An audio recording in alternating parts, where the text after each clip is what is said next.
sweetheart, Lily said. I'll tuck you in. James sat at the foot of the bed while Lily helped Harry back in his bed.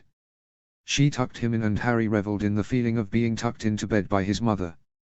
She kissed his forehead and ran her fingers through his hair once more. We love you, sweetheart, said Lily. Till we meet again, Harry. She kissed the tip of his nose gently and he fell back into unconsciousness. Chapter 22, Uncomfortable. Chapter text. Minerva's office, immediately. The silvery phoenix patroness disappeared before Remus's eyes as quickly as it had arrived, sending him into a frenzy.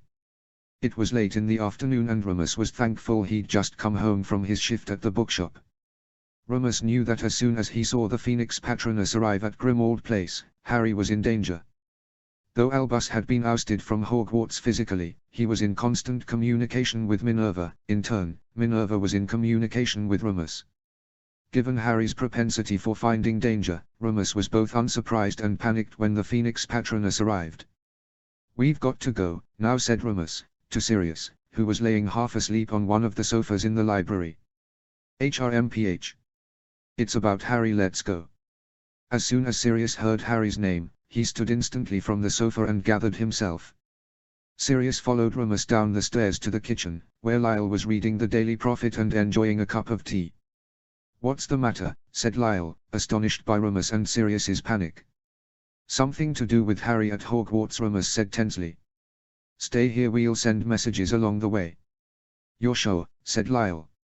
Remus was at the fireplace now and had a fistful of Floo powder in his hand. If the Tonkses or anyone else come by and we're not here by tomorrow, send them our apologies, please. Sirius followed Remus into the fireplace and the two of them appeared in McGonagall's office moments later.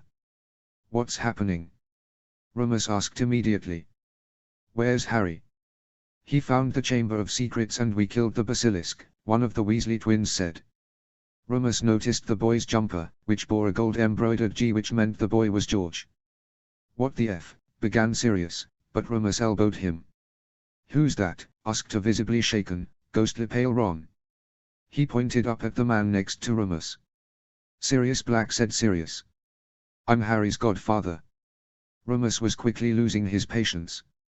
If something was wrong with Harry, he needed to know now. We can do introductions later, Remus said bluntly. Where's Harry? He's in the Chamber of Secrets, cried Ron. Ginny, she's there, I don't know, alive, dead. Ron whimpered while Remus panicked further. Harry. Dead. It couldn't be. We don't know enough to comment on either of them. Minerva stepped in authoritatively and glanced at the Weasley brothers, who cowered slightly before her. Albus should be here any. The Floo lit up with emerald green flames again and out stepped Dumbledore. I'm here, he said calmly. MSSRS Weasley, lead us to where we need to go. The Weasley brothers walked quickly as they led Albus, Minerva, Remus, and Sirius through the castle and to the second-floor corridor. There were bloody puddles of water on the floor, the metallic tang in the air nauseated Remus. In here, said Fred. It's dead, so you can look at it in the eye. Look what? But Sirius's speech was cut off when the four adults walked into the second-floor girls' bathroom. A massive snake, a basilisk, no doubt took up more than half the space in the bathroom. It came out from a large opening near the faucets. Its eyes were large and amber yellow, but Fred was right, the beast was dead, and staring it in the eye did nothing to any of them. The bathroom was covered in blood, feathers, chunks of porcelain, and several blasted pipes that spewed water everywhere. What happened here? Asked Remus weakly. Why are there? The rooster's cry killed the basilisk, Ron finished. Looks like it might have petrified Lockhart and killed Myrtle again.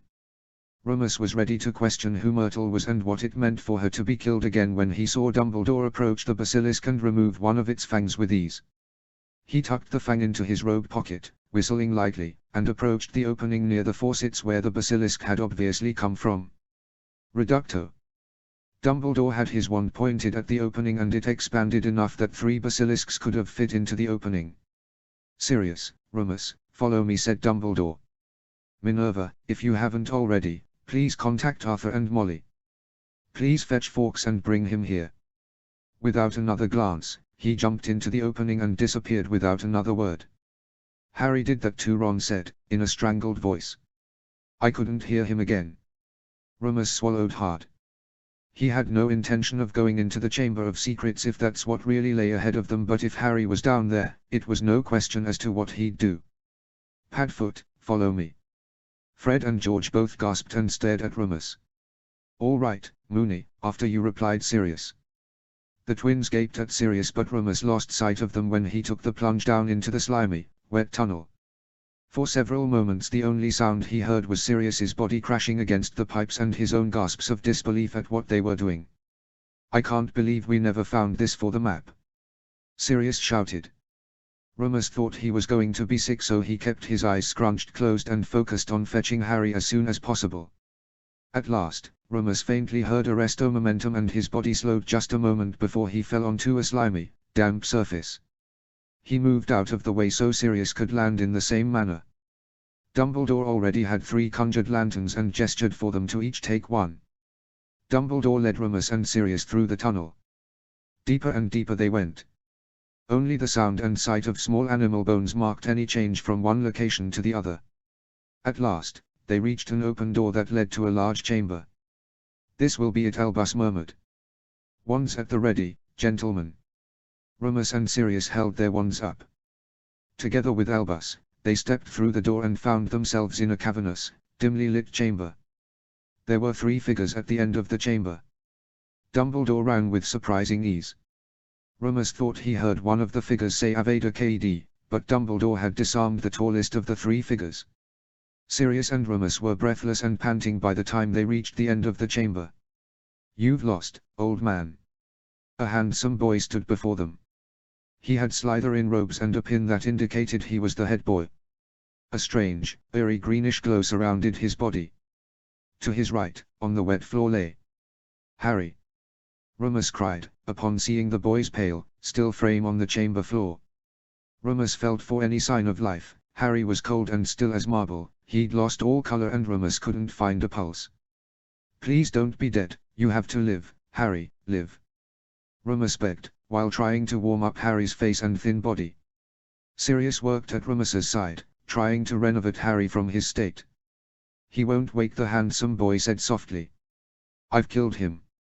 At last, Lord Voldemort has killed the great Harry Potter. You have not, Tom Dumbledore said firmly. Remus finally understood, this was somehow Tom Riddle, Lord Voldemort, and he was alive and in the flesh before them. Before he could yelp in fear, Remus was intrigued to see that Dumbledore held a small black book in one hand and a basilisk fang in the other. What are you doing? Riddle demanded. His eyes betrayed the tiniest hint of fear. That's mine. Then Dumbledore did something very strange and terrifying. He set the black book on the stone floor and stabbed it with the basilisk fang. Riddle let out a guttural, primal scream while dark ink oozed from the pages in the book. Remus could tell the book held deep, dark magic to create a howl from a memory, or was Voldemort real in the current form of Tom Riddle? And as Albus stabbed the diary further, so too did Riddle scream with greater agony. It happened as quickly as it disappeared. Riddle vanished, along with his screams. A tiny moan emerged from Remus's left side. He felt sudden guilt that he'd completely forgotten the girl with fiery red hair. In his haste to get to Harry, Remus had forgotten that Harry went into the Chamber of Secrets to save Ginny Weasley. I've got her, Sirius said. You get Harry. Remus looked back into Harry's still, pale face. Ginny was waking. Why wasn't Harry? Harry! Get up! Wake up! Remus cried. You have to wake up. Remus's panic became grief. This was his worst nightmare, his greatest fear, his last heartbreak. Not Harry, not Harry. Remus hardly noticed when his tears fell on Harry's pale, still face. A barely audible groan escaped from Harry's lips. Remus froze and felt his eyes grow wider than he ever felt them go. Harry! Another tiny groan emerged from Harry's mouth. He flopped to the side and fell silent again. A sudden, piercing cry came from the other end of the chamber.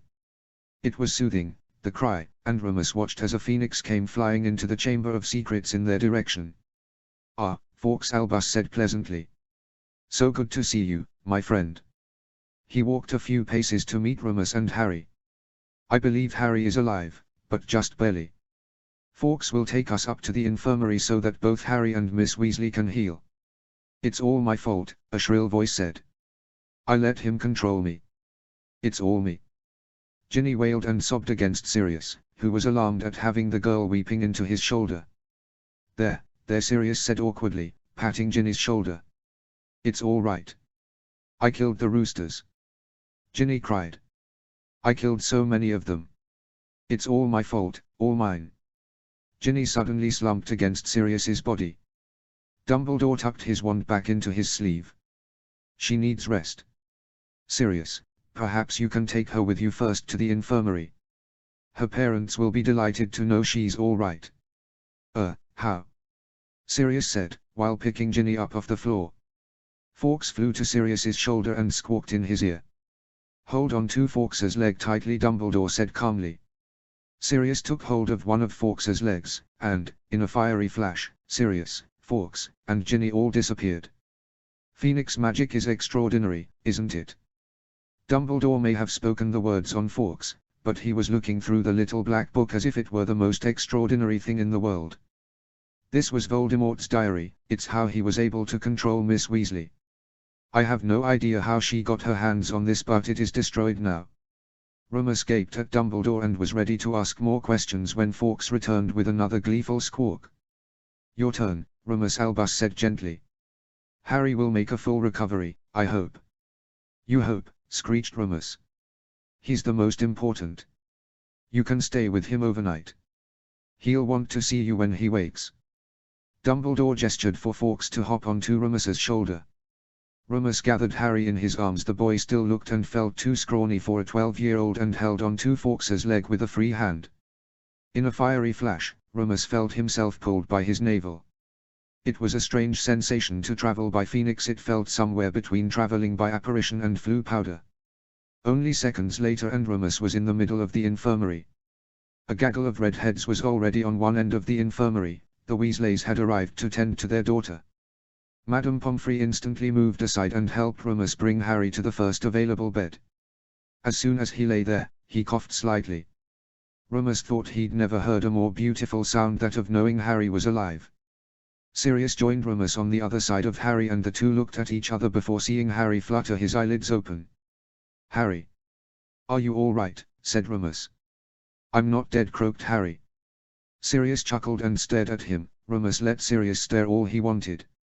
When Remus first laid eyes on Harry, he too had stared for a long time in wonder at how much Harry looked like James, except for his eyes.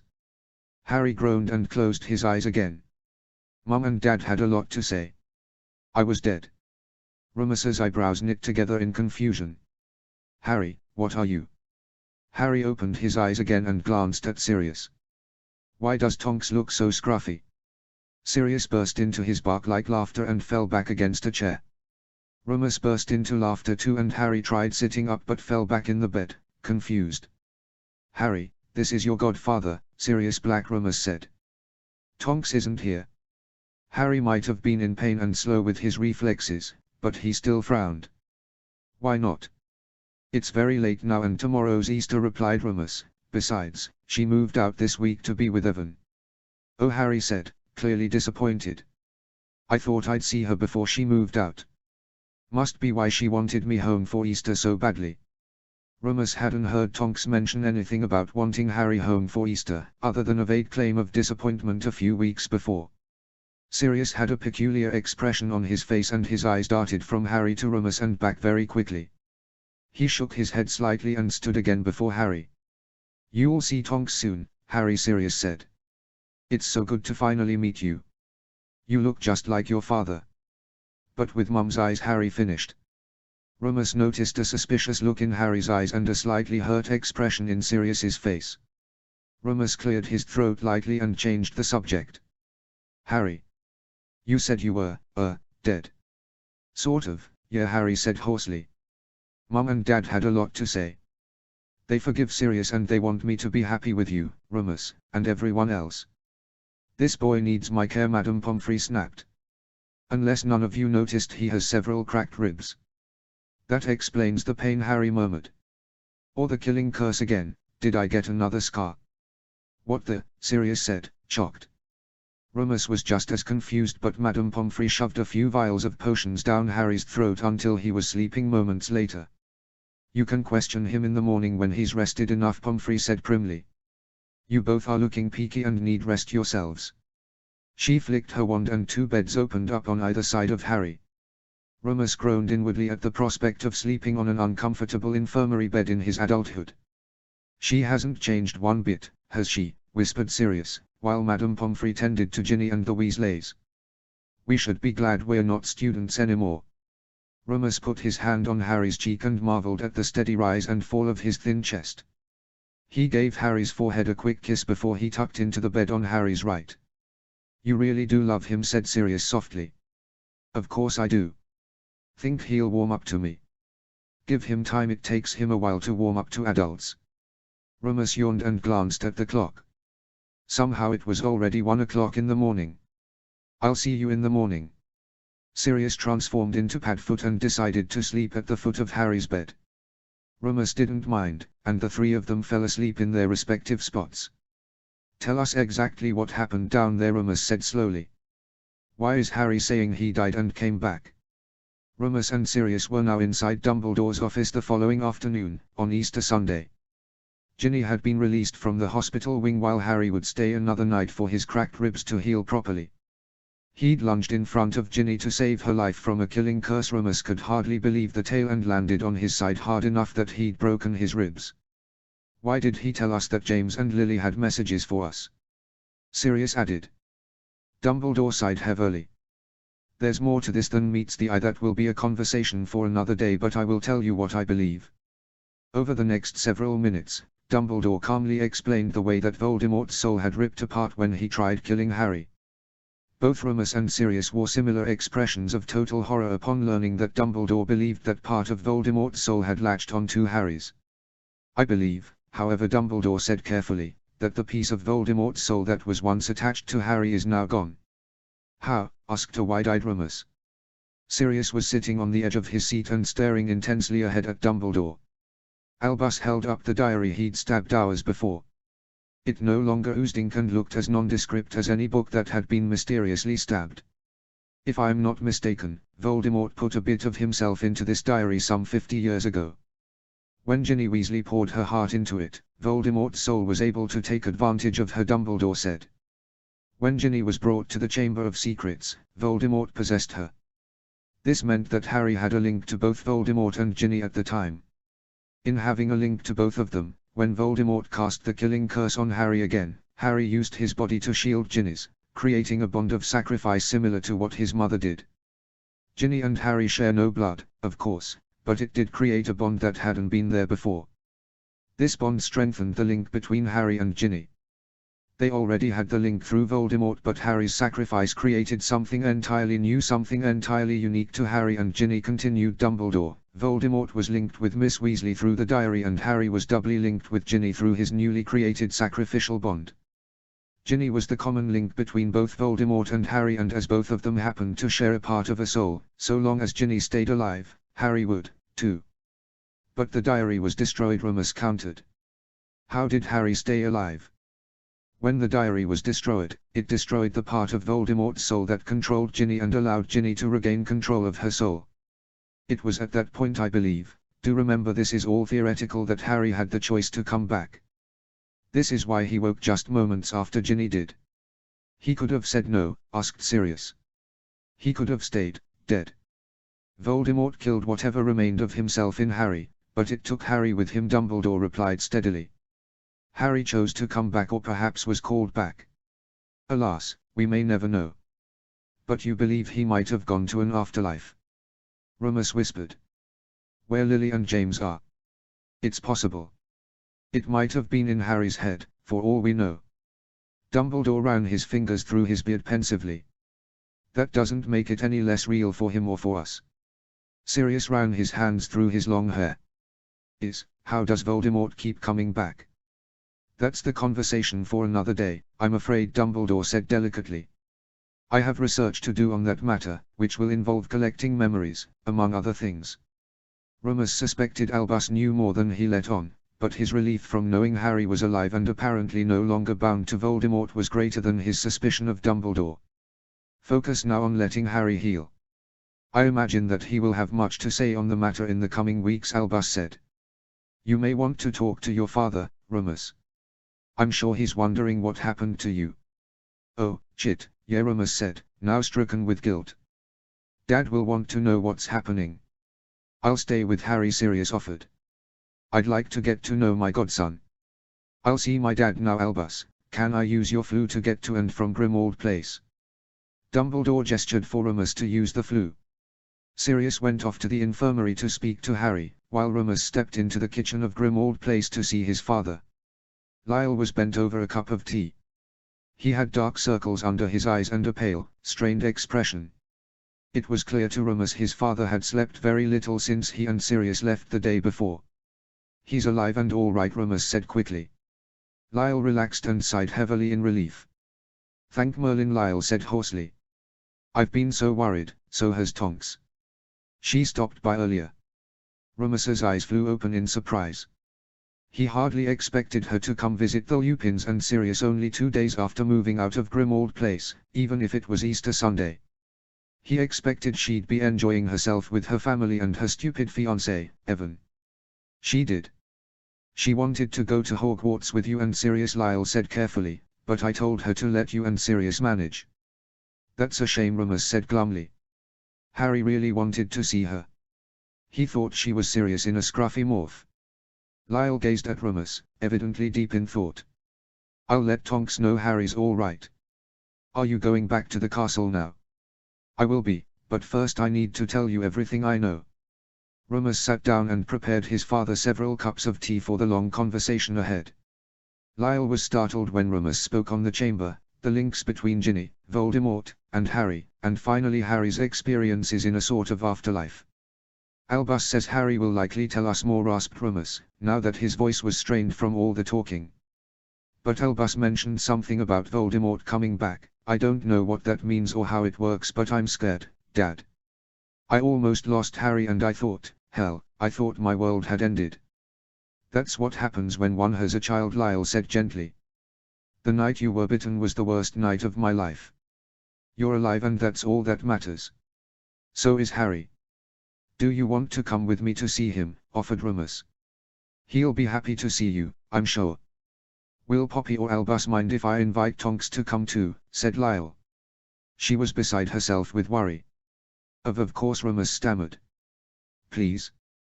Go back to Hogwarts, son. I'll be there with Tonks soon. Remus nodded, grateful that his father thought of Tonks. Though it would be hard to see her again, somehow she'd missed the fact that Remus was pathetically in love with her. He felt nothing but gratitude for her and the positive impact she had in Harry's life. It hurt that much more when she moved out, because Harry would miss her too.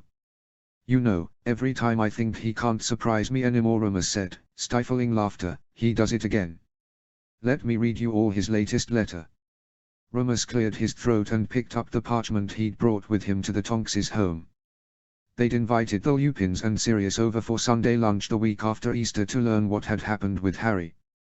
Tonks and Evan were there, although both of them were significantly more subdued than Remus expected. Dear Remus. Dumbledore was reinstated as headmaster right after you, Sirius, Lyle, and Tonks left. It turns out that Mr. Malfoy gave the diary to Ginny when we were at Flourish and Blotts last summer. Malfoy said he didn't do it, but I know what I saw. Dumbledore believed me because he says Malfoy used to support Voldemort. I found out who Dobby belongs to, the Malfoys. Dobby overheard something Malfoy said about a monster at Hogwarts and that's why he warned me. I gave the diary back to Malfoy with my sock in it, and when Malfoy gave it to Dobby he accidentally freed Dobby. Now Dobby is a free elf. He's still obsessed with me. It's weird. Dobby finally told me about the barrel that I was stuck in on the 1st of September. He told Kreacher that Mrs. Malfoy, Mrs. Tonks' sister, wanted Kreacher to store the barrel at Grimmauld Place for the Malfoys. Kreacher said he wanted to serve a true, noble, pure-blood family, so he did whatever he thought Mrs. Malfoy wanted him to do. Maybe someone should tell Kreacher not to trust other elves, even if they are trying to save my life. Mr. Malfoy was very angry with me for freeing Dobby. Dumbledore offered Dobby a job at Hogwarts and Dobby took it. I think he's going to visit me a lot in the future now that he's going to work at Hogwarts. Quidditch is back. Oliver Wood is making us wake up early to practice. At least I'm not scrubbing toilets and floors because of detention in the morning. Classes are all back to normal too except for Defense Against the Dark Arts. Dumbledore has the NEWT 6th years in each of their houses teach 1st, 2nd, and 3rd years in their houses. 7th years teaching 4th and 5th years in the same way. Dumbledore said the best way to learn and revise for exams is to be able to teach others the same thing. The 6th years are loads better than Lockhart. It's a good thing Percy is a 6th year because if he had to teach Fred and George they might have killed each other by now. The Mandrake Potion won't be ready till June but the petrified students won't have to take exams. I think Hermione's going to be disappointed. I almost forgot. Lockhart is dead. I feel badly about that. I didn't mean for him to die. He looked at the basilisk because he forgot to look at his mirror, I think. I think it's my fault for making him be the lookout but Dumbledore told me it's not. He said Lockhart died doing what he loved, facing beasts. But I told Dumbledore it was all lies. Ron said so too and Dumbledore didn't have anything to say. Myrtle the ghost was petrified since ghosts can't die twice. Will you come to my next Quidditch match? It's at 11 o'clock on the 8th of May. We're playing Ravenclaw. Make sure Tonks is there too. Love. Harry. P.S. I found a snake in one of the greenhouses and couldn't understand it. Can people lose a magical ability? When Remus looked up from reading the letter, he was surprised to see that Tonks was a deep shade of crimson. Evan looked uncomfortable. Obviously we'll need to talk to Creature again, Andromeda said tightly. That's completely unacceptable.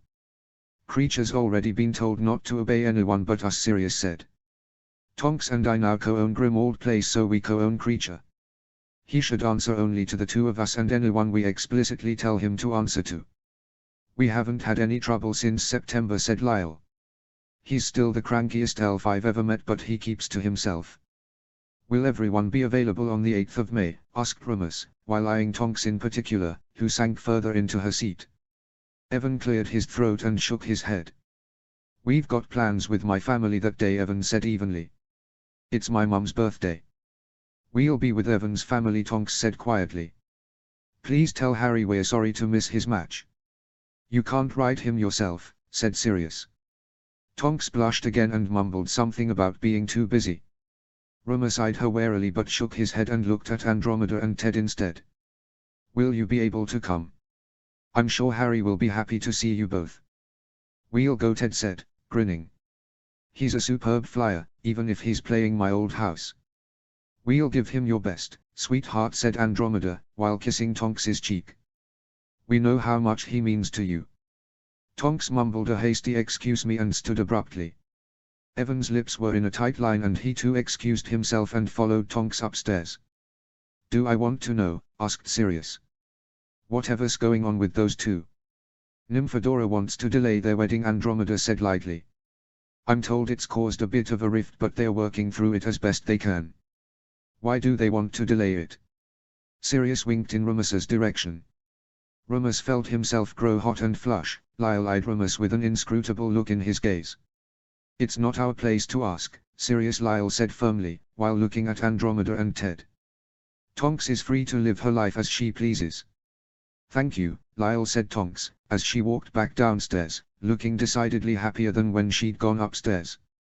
I'll be going to Harry's match after all. We'll just go late to Evan's mum's thing. Evan looked rather put out by the change but Remus lit up instantly. Harry's going to be so happy to see you, Tonks. He already wrote that he missed seeing you at Easter. Tonks blushed again and picked at some of the food on her plate.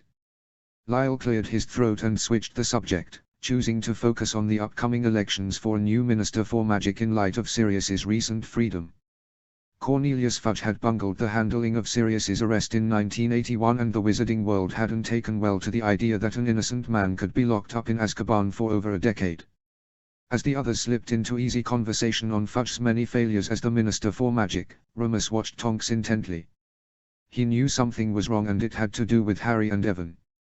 He was confused about it all. Evan was always polite to Harry. Evan offered many times to fly with Harry or to invite Harry over to their new home. Remus didn't like Evan simply for existing as Tonks's fiancé, but he couldn't fault the bloke for being anything but good to Harry. Deciding it was another mystery to be pondered, Remus joined the conversation and tried to put Tonks out of his mind. "I want you two to drink what's in these goblets," Lyle said, while he levitated 2 goblets full of a pale blue liquid. "Trust me. This is Draught of Peace," said Remus. "What's wrong?" "It will be easier to hear when you've had that first," Lyle said. He had a copy of the Daily Prophet under his arm and he held the goblets out to Remus and Sirius. "Both of you." "Bottoms up," said Sirius, shrugging. He drank the entirety of the goblet and set it down. A peaceful expression washed over him and he sat back on the sofa, looking as if he hadn't a care in the world. Lyle looked at Remus with pity now. "Please, son. It's for your own good. The news I have is very bad and I don't want you doing anything rash." "Do it, Mooney," Sirius said dreamily. "I forgot how good that stuff is." Remus sighed heavily but drank the contents of the goblet until he too was feeling exceedingly peaceful. It was such a pleasant sensation, he wished he could be in it forever. "All right," Lyle said gruffly. "Now for the bad news. Peter Pettigrew escaped from Azkaban this morning." Remus's blood pressure shot up immediately. He no longer felt exceedingly peaceful. A strange sense of calm, intermingled with homicidal fury, now coursed through his veins. The urge to kill was high, as was the urge to stay put on the sofa. His father had been right about the Draught of Peace. Sirius was sitting upright and gaping at Lyle. His eyes gleamed with the same fury that burned in Remus's veins. "What?" Sirius snarled. "That bastard escaped. They discovered he'd found a way to transform into an animagus at the edge of his cell, based on the tiny claw and bite marks. Once he was able to go through, he went by as a rat. They believe he escaped by sneaking into a visitor's pocket," Lyle said. "He's now on the loose. He could be anywhere. He's a rat, for fuck's sake." Remus roared. "I'm going to kill him." "You will not." Lyle flicked his wand in Remus's direction, which rooted him to the sofa. "You have a son, Sirius, you have a godson, neither of you can afford to get into trouble. You will allow the Aurors to handle this and step aside." Sirius stood and whipped his wand out, but Lyle was faster and disarmed him. "Don't let your temper control your life," Lyle said gruffly. "Harry needs you both." "Harry doesn't need me," Sirius growled. "He doesn't care." Lyle shook his head. "He will. Give him time. You've barely gotten to know him and he'll need more support with this wanker on the loose. If you get in trouble, Remus will lose custody of Harry. If you care at all about your godson, you will stay where you are." "He's right, Padfoot," Remus said quietly. "Harry will come around, but if you get in trouble we're all screwed, especially Harry. You don't want him going to the Malfoys, do you?" "Was that an option?" Sirius asked, horror-struck. "It could have been," said Remus. His body was still adjusting to the uncomfortable combination of feeling at peace and at war with himself. "We do nothing. We do nothing," Sirius groaned. "This is bullshit." "No one's arguing that," Lyle said, now in a gentler tone. "Let me get you lads some tea and more Draught of Peace." Lyle shuffled out of the library quickly. "It keeps getting worse, doesn't it?" Sirius said, groaning. Remus didn't know how to reply. For as much as he wanted Wormtail back in Azkaban, his first priority remained the same: get Harry home for the summer holidays and keep him safe, no matter what happened in the Wizarding World. Chapter 23, Marauders. Notes. A few quick notes. First, this work will wrap up by the end of May. Part 2 will start back up in early July, starting in Canon GoF. See my profile for more info on future writing projects. This series, Harry and the Lupins, will have 3 works total. Chapter text. "I can't believe you never told us that your dads were prongs, Mooney," and Padfoot Fred said, in disbelief. He held out the Marauders map emblazoned with the Marauders' names and Harry couldn't help but grin at the sight. "I didn't know they made this," said Harry. "Remus always told me about their adventures around the castle, but he never said anything about a map or calling themselves the Marauders." We owe them so much, George said, awed. We need to visit Messrs. Mooney and Padfoot this summer. He eyed Fred meaningfully and handed the parchment to Harry. It's yours now, said Fred. We'll be moving on to other endeavors. He grinned wickedly at George, who winked at Harry conspiratorially. Really? It's mine. How do I use it? Harry could hardly contain his excitement that he'd have the same tool his father used when he was a student at Hogwarts. Tap your wand on it and say, I solemnly swear that I am up to no good, George replied. That lets you see everything.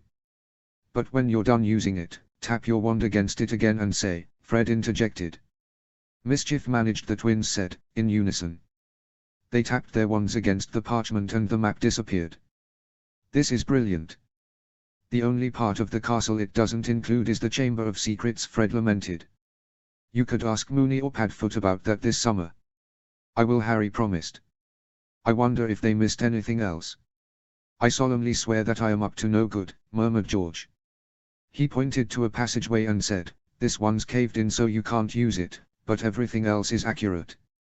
Mischief managed, said Harry, tapping his wand against the map for the first time and smiling in glee as he watched the ink disappear. I wonder what else the Marauders did that Remus hasn't told me about. I reckon they were all brilliant, Fred said, but Harry scowled. Wormtail was Peter Pettigrew, Harry spat. He wasn't brilliant at all. Oh, right. Fred looked guilty for a moment but bounced back. They got those names because they were animagi. Except Remus, of course, Harry said. Fred and George looked confused for a moment but then recognition dawned on their faces. Harry added, they used to call it his furry little problem. Everyone thought Remus had a badly behaved pet rabbit. The twins burst into raucous laughter. It led Harry to wonder what else Remus and Sirius had kept from him regarding their school years. He wondered if his mother, Lily, had been a marauder or if she'd played pranks with the boys. He didn't think she'd been an animagus as well, but wondered what her form would have been. There were many things that Harry only learned about after he started at Hogwarts. Remus had known about the invisibility cloak before Harry did and never mentioned it until Dumbledore sent it to him for Christmas. The map existed, even if it had been confiscated by Filch, years ago, but Remus never mentioned that, either. He decided that in the summer he'd ask Remus and Sirius to tell him more about their school years with his father, James, and learn more about the clever things the Marauders did at the castle. We were never taught that, said Dean Thomas, while frowning at Percy Weasley. He didn't teach that. Percy grimaced and muttered, what did he teach? If he was alive we wouldn't have to do this, Lavender Brown said hotly, while glaring in Harry's direction. You could have asked him. He's not alive though, is he? Seamus interrupted. I say good. Shut up, Finnegan, Lavender snarled.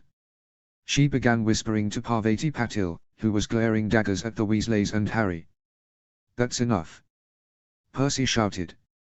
We'll just have to go through the whole curriculum in the next few weeks.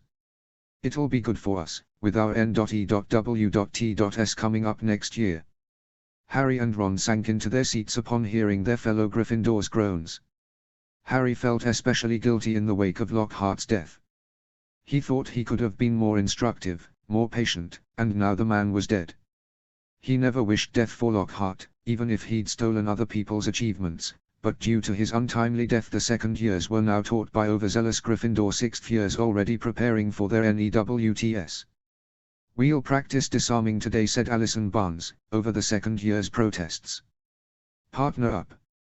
What if we don't? Lavender said, crossing her arms. You can lose points, Percy said sternly. I'm still a prefect. Lavender turned her nose up at him but partnered with Parvati.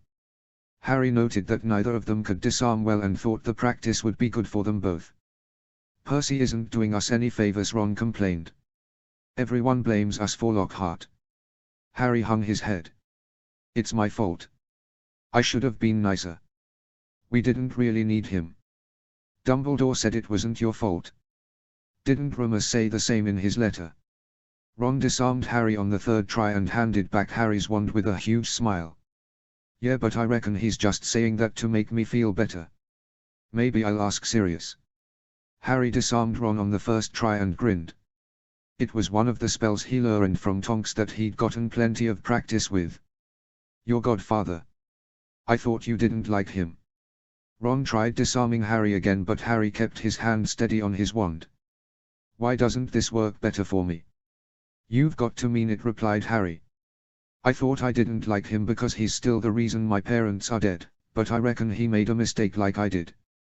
That's what Tonks told me. Ron disarmed Harry again and grinned in triumph. Harry recalled the last letter Tonks sent him. He'd been writing to her steadily since the Chamber of Secrets incident. Though Tonks and Sirius were cousins, Harry knew that she wasn't as close to Sirius as Remus was. Harry didn't want to upset Remus by accusing Sirius of being the reason his parents were killed, even if his parents forgave Sirius. I reckon if Sirius thought he was doing what was right, it's not his fault, Harry said slowly. I thought Lockhart would pay better attention, but he died anyway. You could always ask him when he comes to the Quidditch match on Saturday. Harry shook his head and disarmed Ron again easily. I'll write to him. I don't want Remus or Lyle to worry about me. Wands kept flying in the spare classroom where the Gryffindors were taking defense against the dark arts. A wand flew over Ron's head and nearly took Neville's eye out. You have to admit this is better than what Lockhart ever did. At least none of us have to reenact his stories. Harry was ready to reply to Ron when the class ended. Now that classes were back to their normal lengths, they felt unnaturally short. Harry rushed out of the classroom, only to see Ginny crying by herself against the wall of the corridor. She cried a lot lately, and though Harry wanted to help her, she too had been a victim of Tom Riddle. He didn't know how. Hey, Ron, Harry said quietly. Do you think she'd want to fly with us later? I could let her borrow my Nimbus 2000 and the two of us can go on school brooms. Can I have a turn on your broom too? Ron asked, with a hopeful edge to his voice. Harry nodded and Ron agreed to the proposal. Ginny, said Harry, feeling slightly awkward. Do you want to fly with us later, maybe after dinner? You can borrow my broom for a little while if you want. Ginny wiped tears from her cheeks and shook her head. You're only saying that because you feel sorry for me. Harry tried to keep from wincing. It was true, but he didn't want her to know that. No, we're friends, that's why. You ignored me all term, Ginny said hotly. Friends don't do that. She stood, wiped the rest of her tears from her face, and pushed past Harry and Ron to the temporary Gryffindor defense against the dark arts classroom. Maybe we should visit Hermione, Ron said, his ears now pink. Maybe she can still hear us somehow. Harry and Ron decided to set aside their plans for flying. Instead, they'd visit Hermione in the infirmary. Harry would solve the dilemma with Ginny another day. Harry, you've got to see this, Ron said urgently, shoving the morning's copy of the Daily Prophet under his nose. The front page featured the photograph of an unfortunately familiar man, Peter Pettigrew. Harry suddenly lost his appetite when he read the front page article. Peter Pettigrew escapes from Azkaban. Recently incarcerated Peter Pettigrew, 33, has escaped from Azkaban in a move that has baffled Ministry officials. Pettigrew was sentenced only 3 months ago to spend the rest of his life at Azkaban for his various crimes as a Death Eater. He is now infamous for having framed the now innocent Sirius Black for the crime of killing 12 Muggles. His Order of Merlin, First Class, was revoked upon his sentencing.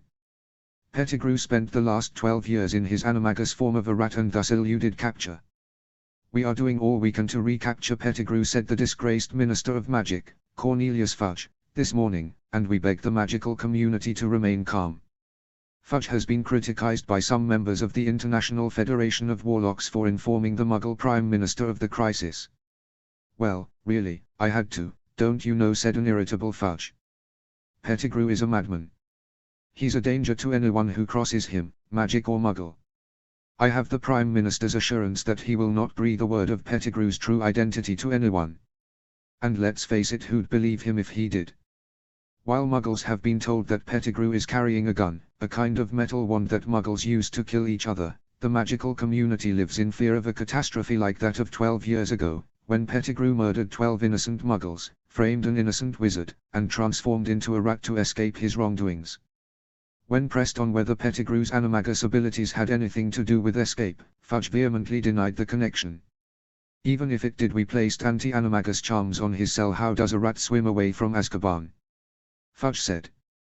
However, the reporters at the Daily Prophet mentioned that Pettigrew only needed to transform to a human to swim across the North Sea, and Fudge had nothing to say on the matter.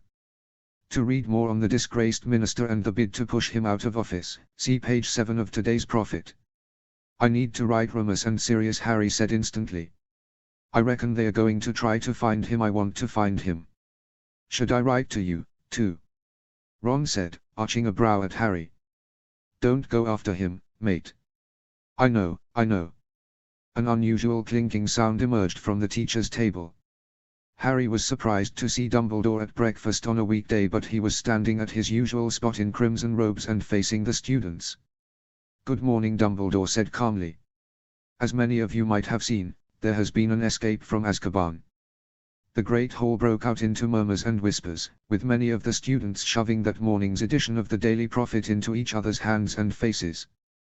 Dumbledore continued over the din of the Great Hall. We will announce new security measures on the castle within the week. For now, continue as you were. He stopped speaking and sat down. The students erupted into hushed, frantic conversation again. Several students sneered in Ron's direction and he hung his head in shame. It's all my fault, I should have known, Ron said quietly. Scabbers, I should have known, no ordinary rat lives that long. It's not your fault. It's not. Dumbledore said so, McGonagall said so, Remus and Sirius said so, everyone who matters knows that. Harry fell silent after he spoke those words. They were the same ones Ron had been telling him for weeks since Lockhart's death.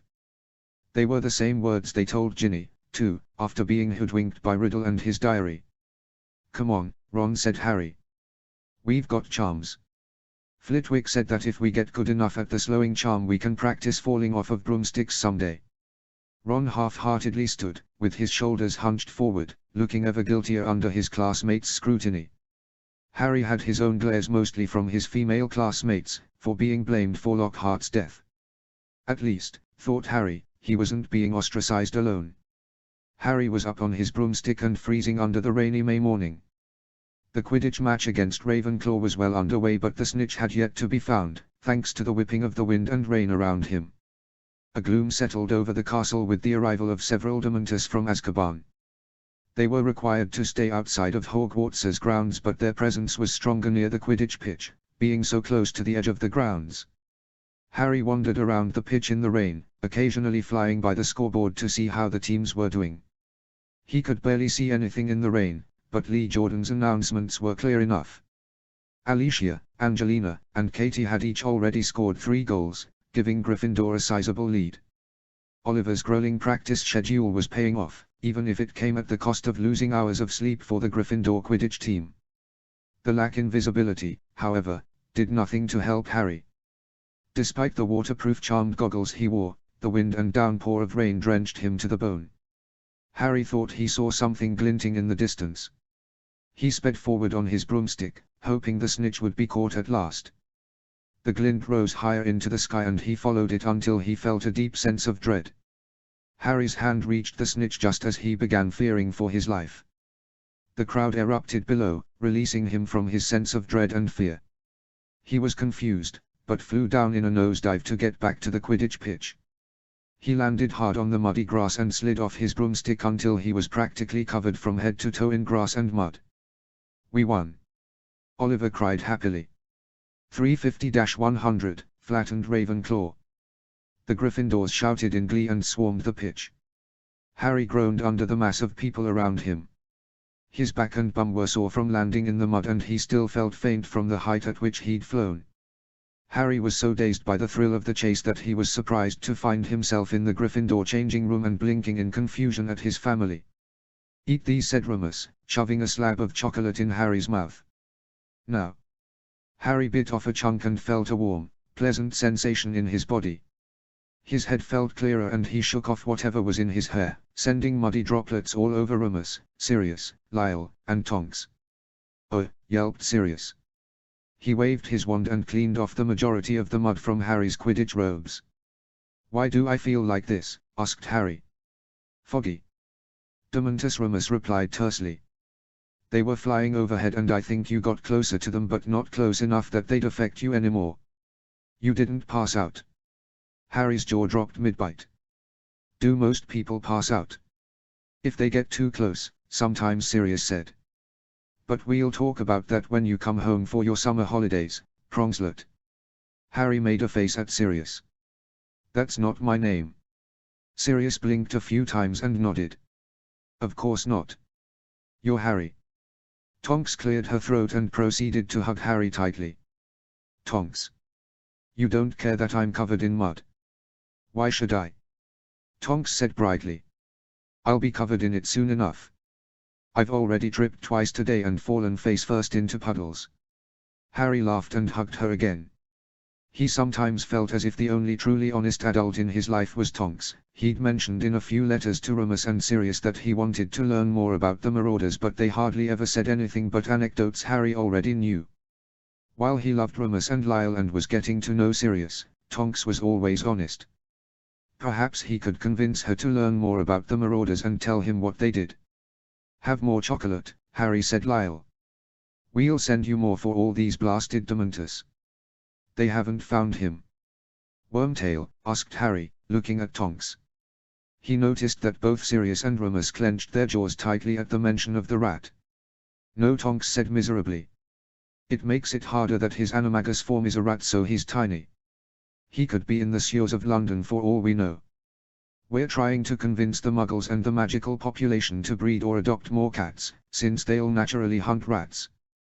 There's been a surge in breeding for Kneasels and half-Kneasels, said Remus. We're thinking of getting one for Grimmauld Place as an added precaution, though I doubt Wormtail will come anywhere near us.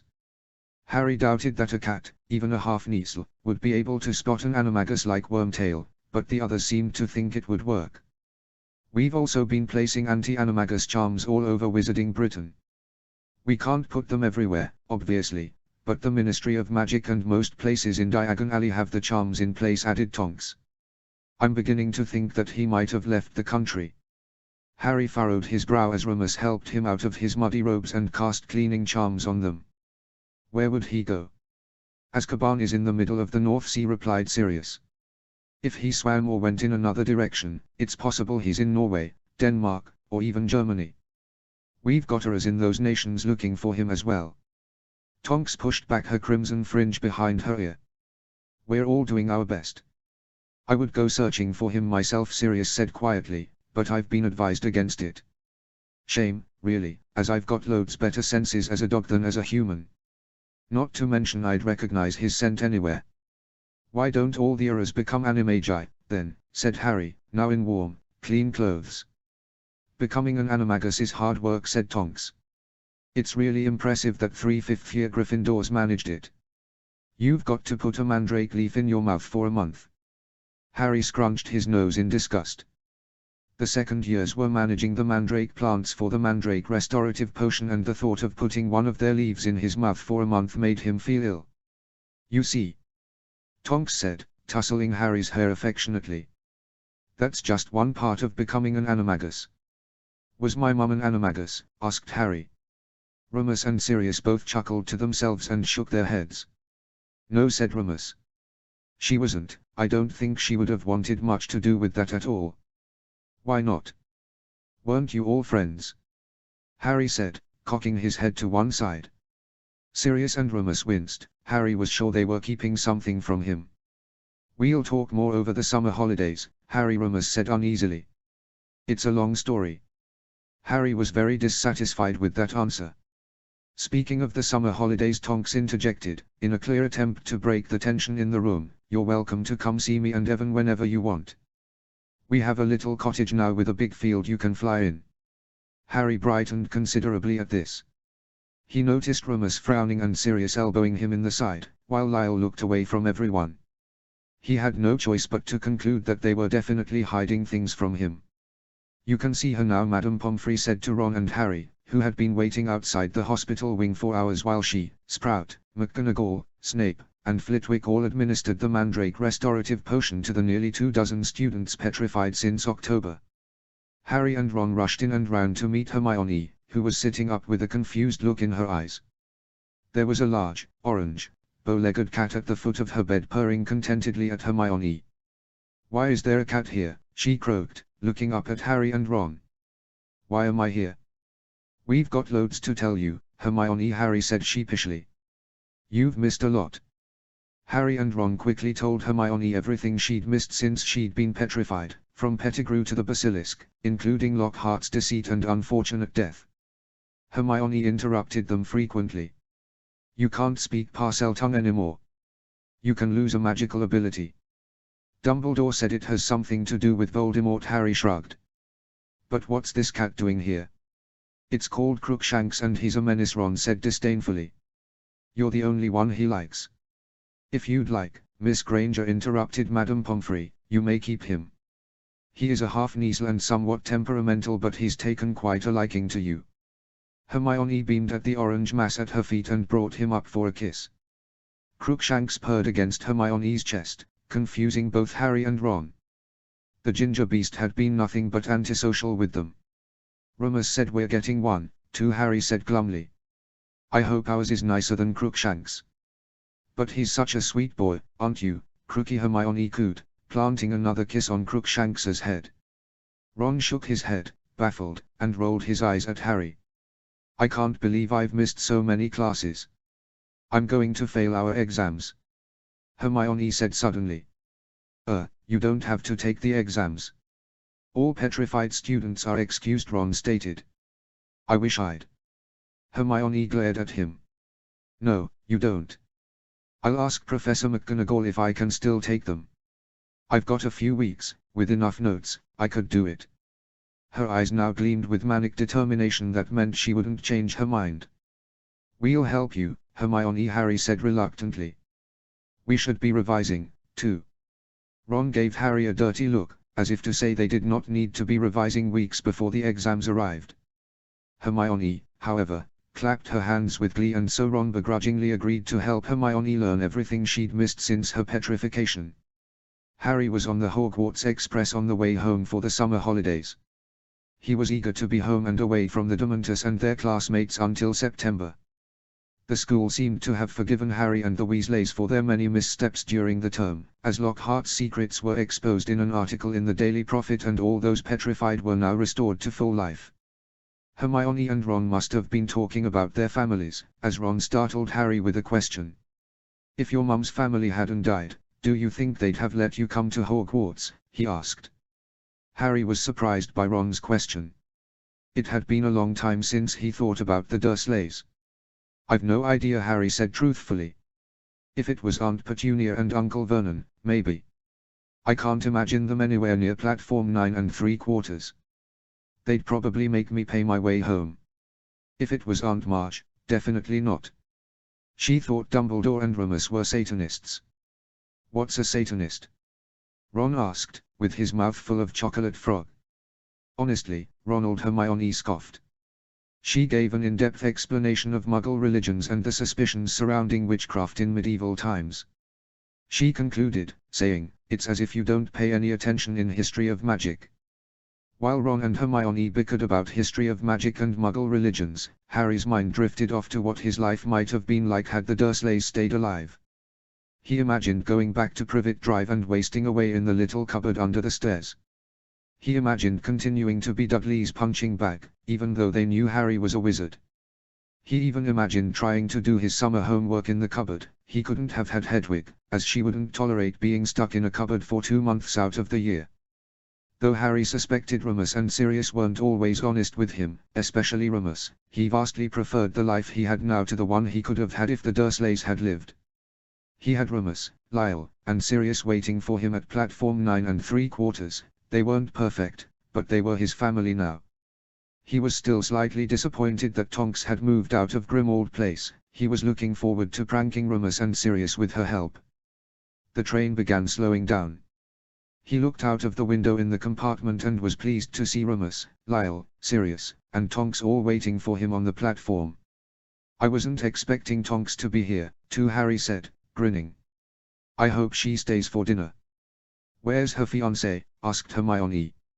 "I've been meaning to ask him on ministry regulations on Flu Networks so I can get my parents' fireplace connected."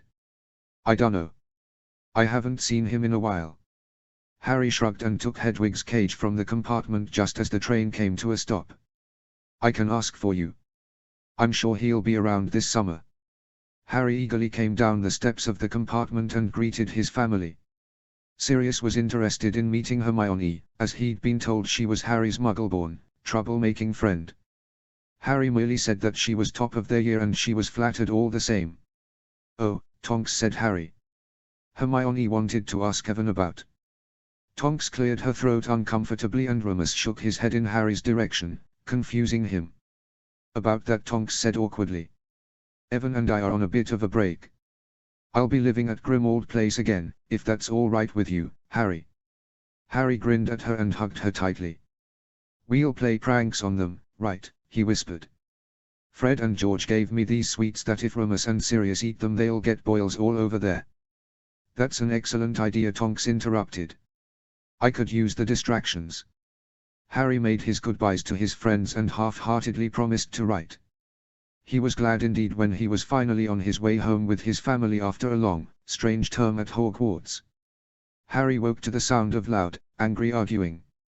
For a brief moment of panic, he thought he was back at number 4, Privet Drive, and Uncle Vernon was shouting at him for doing something wrong. The handsome crimson hangings of his bedroom at Grimmauld Place told him he was somewhere far away, and far better, than Privet Drive, calming him instantly. He padded softly to the door and pressed his ear against it, straining to hear what the arguing was about, as it wasn't the sound of Wahlburger's portrait screeching at whoever had offended her that day. I'm telling you, he deserves honesty, shouted Remus. Not that much, Moony. He's too young, retorted Sirius. Don't ruin his image of his parents. You mean your image, you? Remus said something unintelligible, but Harry knew enough that he'd likely insulted Sirius in Welsh. Harry pressed his ear against the door further, as he knew now they were arguing about him and was desperate to learn more. Remus yelled again. He's my son. He's my godson. Lily and James picked me, not you. Sirius screamed. There was a sudden scuffle and 2 loud thuds. Now, listen here. Tonks's voice now echoed. Stop behaving like children. Sirius, control your temper. Remus loves Harry and wants what's best for him. Remus recognized that Sirius wants to honor Lily and James's memories as best as possible. However, have either of you ever stopped to think about what Harry would want? Harry almost whooped for joy at Tonks's statement. He's asking a lot of questions and it's only natural he wants to know more about the people who brought him into the world, Tonks said steadily. I can't believe I'm the one who's acting like the adult around here. Remus, there's no need to make anyone the bad guy, especially so you feel better about yourself. Harry loves you and you don't need to put anyone down to prove that. Sirius, Harry deserves to have honest answers to his questions. Now go talk to him before I do and tell him how immature you both are. Harry started laughing loudly on his side of the door. The entire situation was absurd to him. He had 3 whole adults fighting about him and what was best for him. 3 adults who cared enough about him to want him for themselves. It was baffling that just a few years before he'd have given anything for just one person to want him and now he had a house full of adults who cared for him. A sharp rap at the door startled him out of his laughter, which had grown deep enough that he had to wipe away a few tears from his eyes. Hi, Tonks. Harry said cheerfully. Come to tell me how immature they are. He nodded in the direction of Sirius's room, where both Remus and Sirius looked rather upset at each other but burst into their own nervous laughter upon seeing Harry. This is why I love you, Harry, Tonks said, grinning. She hugged him and brought him across the corridor to Sirius's room. Did you hear all that? I just want to know what you're hiding from me, said Harry. I know you're hiding something. What is it? Is it about my parents? Sirius. Remus was now a deep shade of crimson and looked anywhere but in Harry or Tonks's direction. Sirius's grey eyes were gleaming but the anger seemed to have given way to amusement. All right, Remus said, sighing. Sirius. As long as both of us tell our side, Sirius said firmly. Something was left unsaid in their glances and Remus nodded. Can Tonks listen, too? Asked Harry. She knows how to talk to you. Tonks giggled and ran her fingers through Harry's hair, similar to the way his mother, Lily, had done in his dream from the Chamber of Secrets. Yes, Tonks can listen, Remus said, through gritted teeth. He seemed very unhappy with the idea, but Harry thought it best to include her, as she seemed to know how to calm the others down. Harry, do you mind if Sirius, Tonks and I speak for a few minutes before joining you downstairs? We'll be right down. Tonks winked at Harry and he shrugged before going downstairs to the kitchen, where Lyle was waiting with several cups of tea. I heard shouting and assumed we'd need tea, Lyle said kindly. I wasn't expecting just you to come down, son. The others will be down soon. They were fighting about me, said Harry. I know they are hiding things from me about my parents and maybe Sirius too. I just want to know everything. Do you think you should know everything? Asked Lyle. Even if it makes you think differently of your parents? Yeah, like when you didn't tell Remus about the werewolf who bit him. He was angry with you for a long time. Lyle nodded solemnly. Yes, but things are different now that he's older. He has you and he understands what it feels like to disappoint someone you love. Remus doesn't disappoint me, Harry said, surprised. I just want him to tell me everything. I want to know who my parents really were. Even if they did some bad things, they still died for me, didn't they? You're wise for your years, son. I never met your parents, maybe your father, once or twice, but I know they'd be proud of you for who you've become.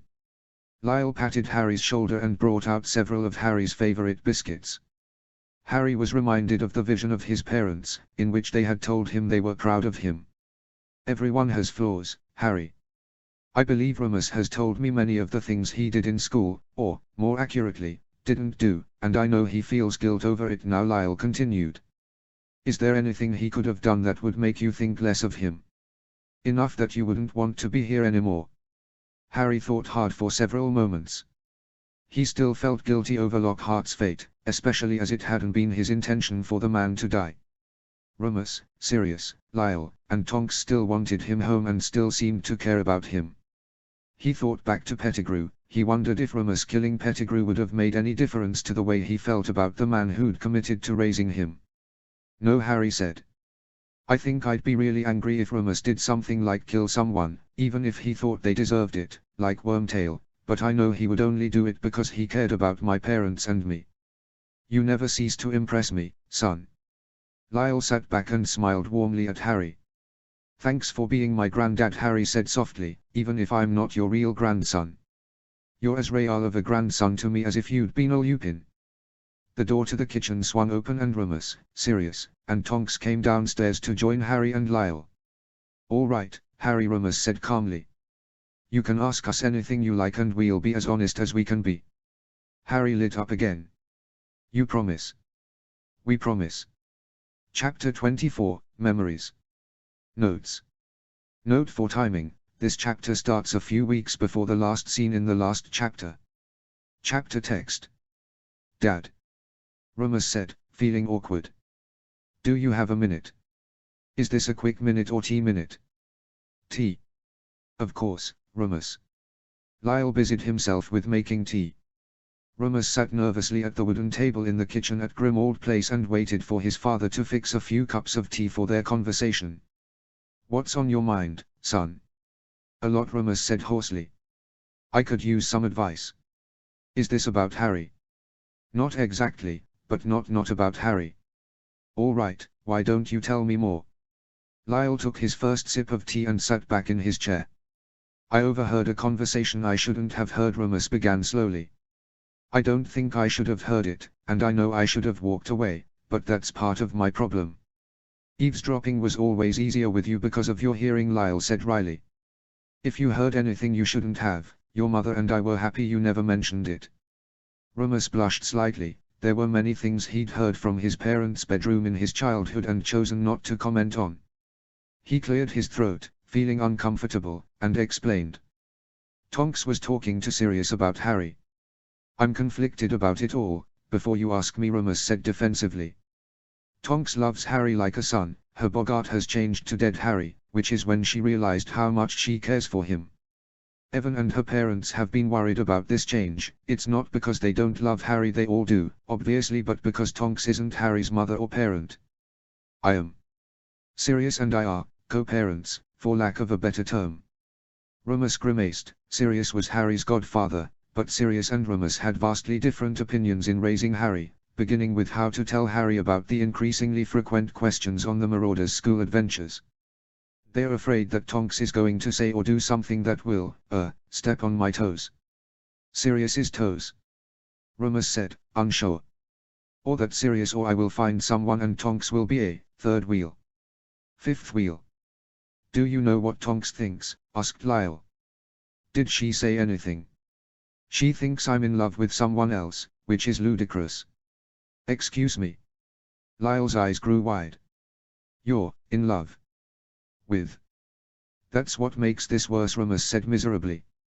"I've been in love with Tonks for an embarrassingly long time. The fact that she loves Harry makes it worse, so much worse. Because you see her as a partner for yourself and a mother for Harry." Remus nodded, feeling wretched and shameful. "But she's engaged, she'll have her own children, and I don't want her to forget about Harry because he looks up to her. She's been so good for him." "I doubt she'll forget about him," Remus. Lyle said gently. "Love doesn't have limits like that." "I know, but if you or Sirius do find someone, you don't want to forget about her either." "I couldn't do that to Harry.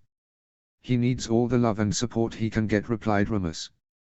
"This is why I feel conflicted about it. I do want her to be in his life, but she isn't his mother or parent. I can't send her a Patronus or owl with every Harry-related emergency, but her Bogart is dead Harry. Evan and her parents think she should step back in case Sirius or I get offended or find someone. Tonks doesn't want to, and it's causing a strain on her relationship with Evan, not to mention making her feel guilty that she's abandoning Harry. It doesn't help that she mentioned moving back in here to get a break from Evan for a while," Remus continued, while running his hands through his hair anxiously. "She wants to do it for a break but also to see Harry. She knows that one day Sirius and I might settle down." Another absurd thought: if you've spent any more than 5 minutes with either of us and she'll have to move out, or we'll move out, and it's a conflict for her too. Lyle finished his first cup of tea and was now moving on to the second cup. He summoned a tin of biscuits and placed them before Remus. "What's the conflict for you, Remus? What's the advice you're looking for?" "Sirius is asking me what to tell her or what to tell Andromeda," Remus replied promptly. "Tonks decided to talk to Sirius because she thinks he could sway her mother into thinking it's all right for Tonks to be involved in Harry's life without bothering us, or getting into a hypothetical row with a future spouse over her role in Harry's life. That's what Tonks wants," Lyle clarified. "To be in Harry's life without bothering you or getting in the way of your potential relationships." "Exactly," said Remus. "What she doesn't know is that neither Sirius nor I are likely to be in relationships. It's quite impossible for me thanks to the lycanthropy. Sirius might settle down one day, but he's got a lot to work through after all those years in Azkaban." He traced a finger on the worn wood of the kitchen table, thinking of his permanent state of bachelorhood. Lyle bit into a biscuit and chewed slowly before responding. "What if she does disagree with what you do in Harry's life? What will you tell her?" Remus snorted loudly. "She already has. She's the reason I came back for Harry right before I adopted him. She's helped me in more ways than I can count." Lyle frowned. "What's the problem? If she already plays a role in Harry's life and you take her advice seriously, why is this a problem?" "For me, it isn't. I don't think Sirius or Tonks think it's a problem either. Evan and her parents do, and she's caught between the two." "I can see where her parents are coming from," Lyle said thoughtfully. "They don't want their daughter to get hurt. It may be easy to convince the Tonkses that you and Sirius have no interest in a relationship. It will be harder with her fiancé." "I hate Evan so much," Remus admitted guiltily. "I hate him for existing. I hate him for having Tonks. It's so foolish. I want her to be happy, but I don't want her to be with anyone."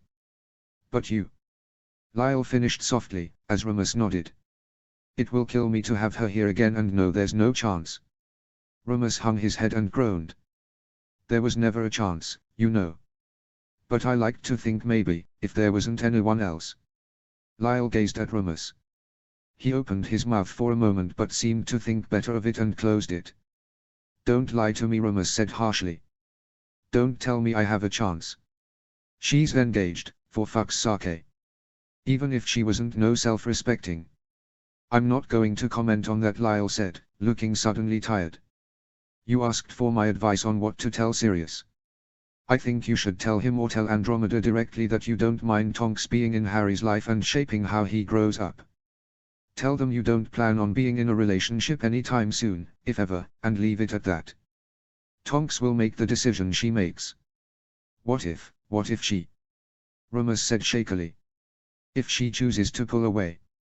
Lyle said, arching a brow at Remus. You have to respect whatever decision she makes, Remus, but I don't think she'll do that. She's a wonderful, kind young woman with a good heart. She won't leave Harry alone. Remus was ready to ask if Lyle thought Tonks would break up with her fiancé when the Floo lit up emerald green. The subject of their conversation, a Nymphadora Tonks, tripped into the kitchen. Tonks, Remus said, standing to greet her. How are you? We, weren't expecting you. I'm afraid I don't have anything. I wanted to ask you something, Tonks said breathlessly. Can I move back in for a little while? Evan and I need a bit of a break. Remus's heart hammered loudly in his chest. He was sure Tonks could hear the erratic pounding underneath his ribs. I'll take the little room across from my old one, Tonks added. I just need some space, please. It's your house, Remus said, his mouth now unexpectedly dry.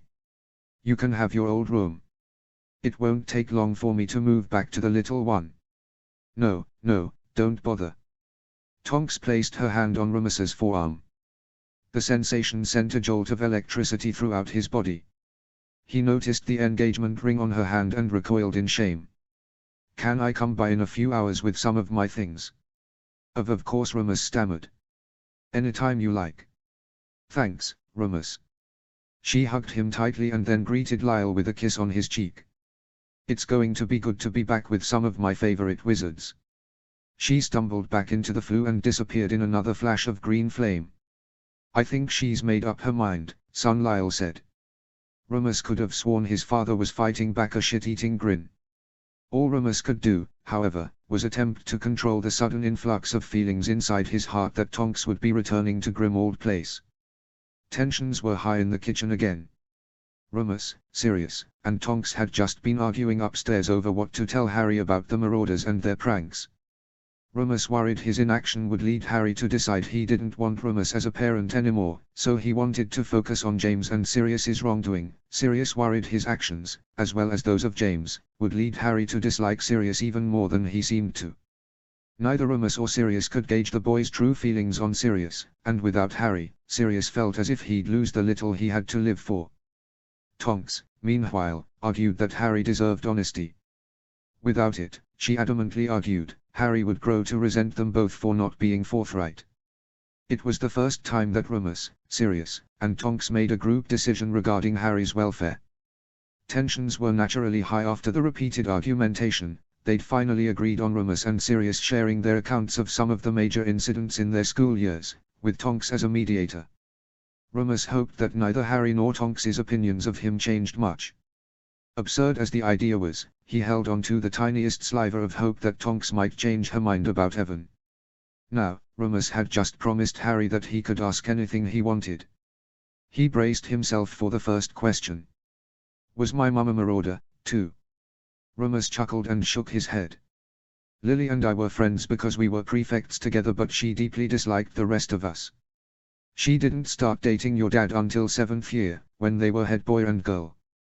Harry's emerald green eyes were wide with curiosity. Why not? We weren't the best behaved blokes in school, if you know what I mean, Sirius replied.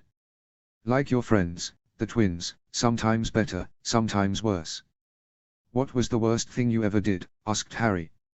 Remus and Sirius glanced at each other and spoke at the same time. Snape, said Remus and Sirius, in unison. Harry's eyes grew ever wider. Is that why he hates me? Because of you and my dad? Tonks furrowed her brow at Harry. Lyle too was curious and sat back in his chair. Remus blinked, startled, and wondered where to begin. We were bored, offered Remus. Wait, that thing? With Lily? Sirius said, surprised. I thought that one full moon. 2 incidents involving Snape. Really? Tonks said, clicking her tongue in disapproval. Rumus's heart sank, but he knew it would sink further if they didn't tell Harry the truth. "I'll say mine first," as it happened first Sirius proposed. "What you need to understand, Harry, is that Snape was involved in the dark arts from a young age." Sirius proceeded to tell of the incident in which Snape was asking one too many questions about Remus's monthly disappearances. In a joke, Sirius told Snape how to bypass the Homping Willow, only to find a fully transformed werewolf on the other end of the tunnel. Remus watched as Harry's face grew chalk white and his hands balled up into white-knuckled fists. His eyes flashed with the same fury he'd seen in Lily's eyes many years before upon seeing the cruelty of the Marauders at their worst. "Your dad saved him," Sirius said quietly. "I understand now. I was taunting him, but I didn't think he'd be stupid enough to fall for it." "You thought it was his fault?" Harry said, his voice slightly strained. "How could you do that to Remus? It could have ruined his life. He could have been sent to Azkaban." "Harry," Remus said firmly, "I've forgiven Sirius. Snape was in the wrong and so was Sirius. Both of them are to blame. It didn't help we had schoolboy grudges for years up to that point, starting from the first day in first year. No one is blameless." Harry eyed Sirius suspiciously. "At least my dad saved Snape. He didn't do anything wrong." Remus grimaced. "It's time you heard the other incident, then. It starts just after our 5th year OWLS. I was a prefect and both James and Sirius were bored." Remus now told his most shameful story in his school years, of watching James jinx Snape and expose him to a crowd of students, the way Snape had called Lily a mudblood, and the resulting continuation of the torture without Remus stepping in to stop it at any point. "Did he call my mum that before or after my dad jinxed him?" Harry said, after a few moments of tense silence. "James attacked first," Remus replied. "Both by putting bubbles and soap in his mouth and then the Levicorpus curse. When Lily tried to step in, Snape called her a mudblood. Why did my mum try to help him if he was so awful? Why is he teaching at Hogwarts?" Harry sat on the edge of his seat, racked with attention. "Your mother and Snape were from the same town," said Remus. "They were good friends for many years until this happened, I think. I don't know if they ever moved past it." "Did my dad ruin their—" "No," Harry Sirius interrupted. "Your dad, all of us didn't help, but Lily never said it was because of us that she and Snape stopped being friends. Why is he teaching at Hogwarts if he's like that?" Remus took a deep breath. "I don't know. He had a change of heart sometime after we left school and before the First War was over and became a spy for our side. I know his dad was a muggle, maybe that had something to do with it. We might never know." Harry took several deep breaths and nibbled on a biscuit. "Why did my mum change her mind about my dad?" Sirius sighed in relief and easily explained the amount of personal growth James Potter had in 7 years and how Lily Evans came to fall in love with him. "They loved each other so much," Harry Sirius concluded. "They loved each other and they loved you more than you could ever know. I loved you, too, from the moment I set my eyes on you. I was your dad's best man, he was my brother in more ways than one. He was a good man, Harry. We all had our flaws, but never forget that James Potter was a good man who died for his wife and son." "Harry, is there something else you want to ask?" Tonks said, while putting her arm around him. "Don't be afraid to ask anything. I promise they'll be good, or else." Harry smiled half-heartedly at Tonks and returned the hug. Remus's heart clenched at just how good she was with him. He felt guilty for hoping she would break up with her fiancé and never move away again. "Do you think this is why Snape hates me?" Remus was ready to answer when Tonks interrupted. "I'm going to answer for them because I was also a student of one Professor Snape. What you need to know is he doesn't like many people at all. He was always harder on the Gryffindors. Let's face it, you lot don't know when to shut up if you're upset." Tonks eyed Remus and Sirius in particular when she said this, and Remus sunk a little further into his seat with embarrassment. Tonks continued, saying, "He might have been crueler to Gryffindors because of his bad experiences with them before. You do look a lot like your dad, if pictures are anything to go by, and I reckon that doesn't make it any easier. My mum looks a lot like her insane sister Bellatrix, and there are some places she'll go where people treat her poorly because of what she looks like. I doubt he hates you, Harry, but I think you remind him of a boy who was cruel to him and a friend he lost, because of your eyes." Remus was speechless at Tonks's assessment. It was better than anything he could have said. Sirius was open-mouthed and staring while Harry nodded patiently at Tonks and took in her words. "Do you think he'd have liked me more if I was sorted into Slytherin?" Harry asked, surprising Remus. "I was almost sorted there." "You were?" Sirius said, gobsmacked. "Really?" "The sorting hat said it could help me on the way to greatness," Harry said flatly. "I wanted to be a Gryffindor like Remus, my parents, all the Weasleys." "There's nothing wrong with that at all," Tonks said. "I didn't want to be a Slytherin or a Ravenclaw like my parents because I wanted to be my own person. The hat was happy to put me in Hufflepuff." She bit her bottom lip pensively and looked back at Harry. "If you were sorted into Slytherin, I reckon he would treat you a bit nicer, because he's partial to his own house," Tonks mused. "But then you'd have been doormates with my cousin, Malfoy, and that sounds like a shitty trade-off, doesn't it?" Harry laughed for the first time in hours. When he'd finished wheezing from laughter, he looked back at Remus and Sirius. "Are those all the questions you have for us, Harry?" Remus asked nervously. Harry scratched his chin and shook his head. "If I have more, I'll ask. I'm going up to my room now." "Are you all right?" "Is there anything we did or said?" Remus began hastily. "I'm okay. I want to look at some pictures of my parents," replied Harry. "I'll be back for dinner." He put his now empty teacup in the sink and trudged up the stairs without saying another word. "Tonks. What do you think?" asked Lyle, who'd been surprisingly quiet all afternoon. "I think he'll be just fine," she said, with a smile. "He just needs time." How did you know what to do?" "Say?" Remus asked earnestly. "Especially about Snape." "That was easy. You don't get to be an Auror, let alone earn an O on your potions OWL and NEWT without learning how to read people," Tonks said, still beaming. "Always learn to see the best in people first. Snape was a cranky, greasy bastard, but he's a brilliant potioneer and I learned a lot. I also cried a lot, but it took till I was a 5th year to get over it. He's an ass to just about everyone, but if you do your work he'll leave you be." Remus gaped at Tonks, further impressed at her assessment of other people. How she hadn't realized he was hopelessly in love with her was beyond his understanding, though he was admittedly grateful for that oversight. "Anyway, I'm off to see Evan for dinner," Tonks said, as her smile grew a little smaller. "If Harry needs me, send a Patronus, all right?" "We'll do that," Remus said, his mouth suddenly dry again. He hated that she was still seeing Evan but hadn't decided whether to stay with him or chuck him. She disappeared into the flue and left Lyle, Sirius, and Remus in a stunned silence. "I think he's warming up to you," Remus said dryly. Sirius walked downstairs awkwardly, keeping his legs as far apart as he could. "Sweets. Where did he get them?" Sirius said, groaning. "They're brilliant, but fuck, this hurts." "There's a potion in the upper cabinet that'll get rid of the warts," Remus chuckled. "He got me yesterday and I think it's your turn today. I hope this isn't some form of torture for what we did as kids." Sirius gulped down the potion and visibly relaxed. "I think it's his way of testing your boundaries. If he hated you I don't think he'd bother, or he respects you too much to do that. My dad hasn't had a single wart or boil anywhere near his body."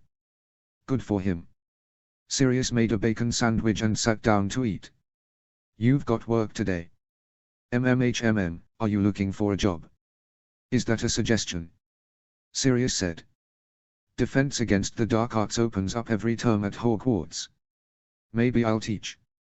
The last 2 were killed on the job, you know. I'll wait till I'm ready, Croak, then." Sirius shrugged and poured a cup of coffee for himself. "I've been thinking of getting a Muggle job, actually." "Really?"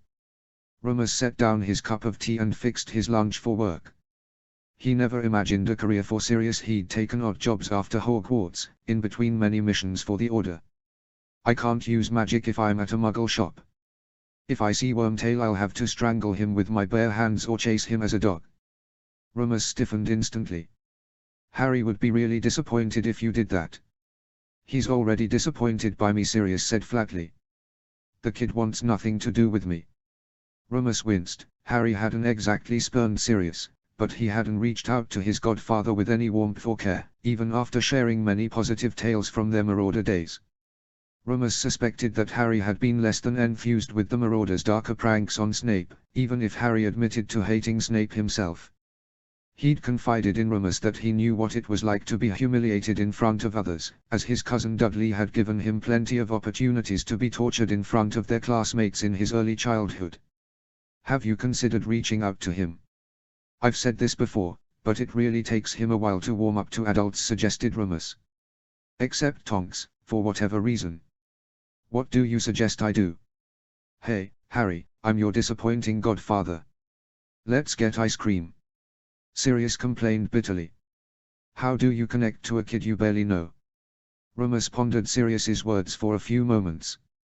He'd never seen Sirius with young children before. He may have seen Tonks when she was a child, but Tonks was certainly not a child anymore. It's not as if Sirius had caring parents as guides for how to treat other children, Remus mused. "I think inviting him for ice cream sounds like a good idea. Ask him about his classes, his life, his friends. It could be that he's waiting for you to reach out to him. I know you've been trying to improve your image from our Hogwarts days, but maybe he wants to talk about himself for a while." Sirius frowned into his coffee. "You think it's worth a try? If you get him talking about Quidditch, he'll talk your ear off," Remus grinned. "Just like James." "Just like James," Sirius said softly. He tugged at his now clean, shortly cropped beard. "All right. Quidditch. Classes, friends. If you run out of things to talk about, you could always talk about your terrible childhood," Remus said, as he grabbed his lunch for work. "Harry's life was miserable before we took him in. I reckon he'd relate to shitty childhoods." "I can do that," Sirius said, now confident. "My darling mother gave me enough trauma to last multiple lifetimes." He began tapping his fingers against his coffee cup absent-mindedly. Remus waved goodbye and hoped that Harry would connect with Sirius, if only so his friend would stop wallowing in self-pity. Harry stood in the tapestry room with Sirius and Remus. He traced the names of the Black family and paused when he saw charred spots where names should be. "Are you going to fix this, Sirius?" asked Harry. "Why don't you put your name back on it?" "I'd have to be proud of being part of this pure-blood propaganda to put my name back on it," Sirius said grimly. "Unless you think I want to be reminded of these maniacs." Harry drew a circle around Andromeda's name. "What if you put all the good people back? Then Tonks could be on it. If Malfoy gets a spot, Tonks should too." "Moony. Think Tonks wants to be on this family tree?" Sirius asked, wiggling a brow at Remus, who glared at Sirius in return. Since Tonks had moved back into Grimmauld Place, Sirius enjoyed entertaining himself by relentlessly, mercilessly teasing Remus about his massive crush on Tonks. As if Remus needed the reminder, he thought bitterly, as he now had the room across from hers and saw more of her lately in various states of dress or undress. "You can ask Tonks," Remus said coolly. "Anyway, we should go back to the library. I found a Boggart inside a cabinet and I thought Harry could get a head start on his third-year defense against the dark arts curriculum in case his next professor is as instructive as the last." Harry grinned and eagerly ran out of the tapestry room toward the library, where Lyle was already waiting for them. Remus had arranged for Lyle to teach Harry how to banish Boggarts, as they were his specialty, and Harry was sure to listen carefully to what Lyle had to say. "You remember what a Boggart is, yeah?" Remus asked. Harry nodded enthusiastically. "They are shapeshifters and take the shape of whatever scares you most." He stared at the rattling cabinet door which held the Boggart in question. "Do you think a Boggart basilisk could kill people or petrify people?" he asked. Remus glanced at his father, who'd already stopped to listen. "Dad, what do you think?" "It's not a true basilisk, so no," Lyle said, after a moment's pause. "That's a good question. What others do you have? Can you confuse it by changing what you're most afraid of? What if you're afraid of a lot of things?" Remus marveled at the gentleness Lyle had with Harry. The longer he spent parenting Harry, the more he came to appreciate his own parents and all they'd done for him. He mused on how much easier it had been to criticize his parents as a child or young adult. Now that he was older, he understood more of the decisions his parents had made. "Say it with me again," Lyle said. "Ridiculous." Harry repeated the incantation several times. Lyle nodded at him and unlocked the cabinet. Remus expected a basilisk to emerge from the cabinet but was surprised when a Dementor took shape. Harry was stunned, horrified, and quickly lost consciousness before Lyle banished the boggart back inside the cabinet. "I'll get the chocolate," Sirius offered, having stayed in the threshold of the door to the library. Remus bent over Harry and murmured Renovet, prompting Harry to flutter his eyelids open. "What happened?" Harry croaked. "You passed out from the boggart Dementor." "It must have been pretty strong to have caused that reaction," son, Lyle said. "Sirius is getting chocolate for you." Sirius returned with 2 slabs of chocolate and broke off a generous piece for Harry. He took a bite and asked, "Who was screaming?" "No one was screaming," Harry, Remus said uneasily. "What did you hear?" "My mum, killed," she screamed. "Asked Voldemort to spare me," said Harry. Sirius and Remus eyed each other, both astonished with what they'd heard. "You heard that?" Sirius gasped. "Lily?" Harry nodded faintly. "She begged him to spare me, to have mercy. Are all Dementors like that?" Remus gestured for Sirius to reply. "They are. They make you live your worst memories over and over," said Sirius. "That's what Azkaban is, your worst memories on an infinite loop for years. It's why most people go mad in there." "Why didn't you?" Harry asked, after several more pieces of chocolate. Remus reminded himself to buy as much chocolate as could fit in Harry's trunk before he went back to Hogwarts in the fall. "Why didn't I go mad?" Sirius sat down on a nearby sofa and put his face in his hands. "I knew I was innocent. I never killed those muggles. I felt guilty over convincing your parents to change the secret keeper, but I didn't sell them out to Voldemort. Turning into a dog helped, though. My mind was easier to keep as a dog than as a human." Harry bit off another piece of chocolate and nibbled at it. He was paler than Remus liked, but the chocolate was helping to return color to his cheeks and brightness to his eyes. "You don't have to keep doing this," Harry began Remus, but Harry shook his head aggressively. "I'm not passing out in front of Malfoy," Harry said, with a determined glint in his eyes. Sirius clapped his hands in support, which led Harry to smile faintly at him. Remus let out a relieved sigh. It seemed that since Sirius shared more of his own childhood with Harry, the two of them could bond over their shared misery. "We'll keep practicing," Lyle said, while smiling warmly at Harry. "Eat a little more of that chocolate. The boggart won't go anywhere and I can always find another for you. Don't you worry, Harry, we'll practice until it's perfect." Harry got up again to face the boggart and they spent the afternoon watching him try repeatedly until the boggart vanished altogether. Remus held a fluffy black mass in his hands and set it down gently before Lyle, Sirius, and Harry. "It took a few months, but she's finally here," announced Remus. "Our own half-Kneasel for rat hunting." "Does this really work?" asked Harry. "Isn't Wormtail still missing?" "He's still on the run, yeah, but even the Muggles have noticed the rat population's been decimated in London," replied Sirius. "That's what my new co-workers say. It's been a long time since I've seen a rat anywhere in London or Diagon Alley," added Lyle. "If he's in Britain, he's not anywhere near here, and that's all that matters." Harry looked dubiously at the fluffy black half-Kneasel currently pawing at Sirius for attention. "She'll be needing a name," said Remus. "Any ideas?" "How about NYX?" Tonks stood at the threshold with her robes askew and her limp, mousy brown hair in her face. She blew it away with a huff and shrugged out of her robes on her way into the library. The half-Kneasel hopped off of Sirius's lap and stretched its legs up to meet Tonks. She lifted it up and buried her face in its soft, black fur. "What do you think?" "NYX. I like it," Remus said promptly. "Lovely name. You're not just saying that to make me feel better?" Tonks said sharply. Remus recoiled and sat in the first available armchair. He was desperately trying not to make a fool of himself in front of Tonks. He stared at the others and gestured for them to give their opinions. "NYX is good," Harry said. He stood and walked over to Tonks and pet the half-Kneasel with her. "She's got eyes like mine." "Hair like yours too," murmured Tonks. "Messy and fluffy." "I don't care what we call her," Sirius said, shrugging. "As long as it's not after my mother, as that would be an insult to the cat." "NYX is a good name for a black cat," Lyle added. Tonks smiled and kissed the top of NYX's head. It'll be nice to have a pet here, can I take her up with me for a little while? Remus replied instantly. Of course. She seems to have taken a liking to you already. NYX purred contentedly in Tonks's arms. A faint hint of pink showed in Tonks's hair and she murmured a brief goodbye before going upstairs to her room.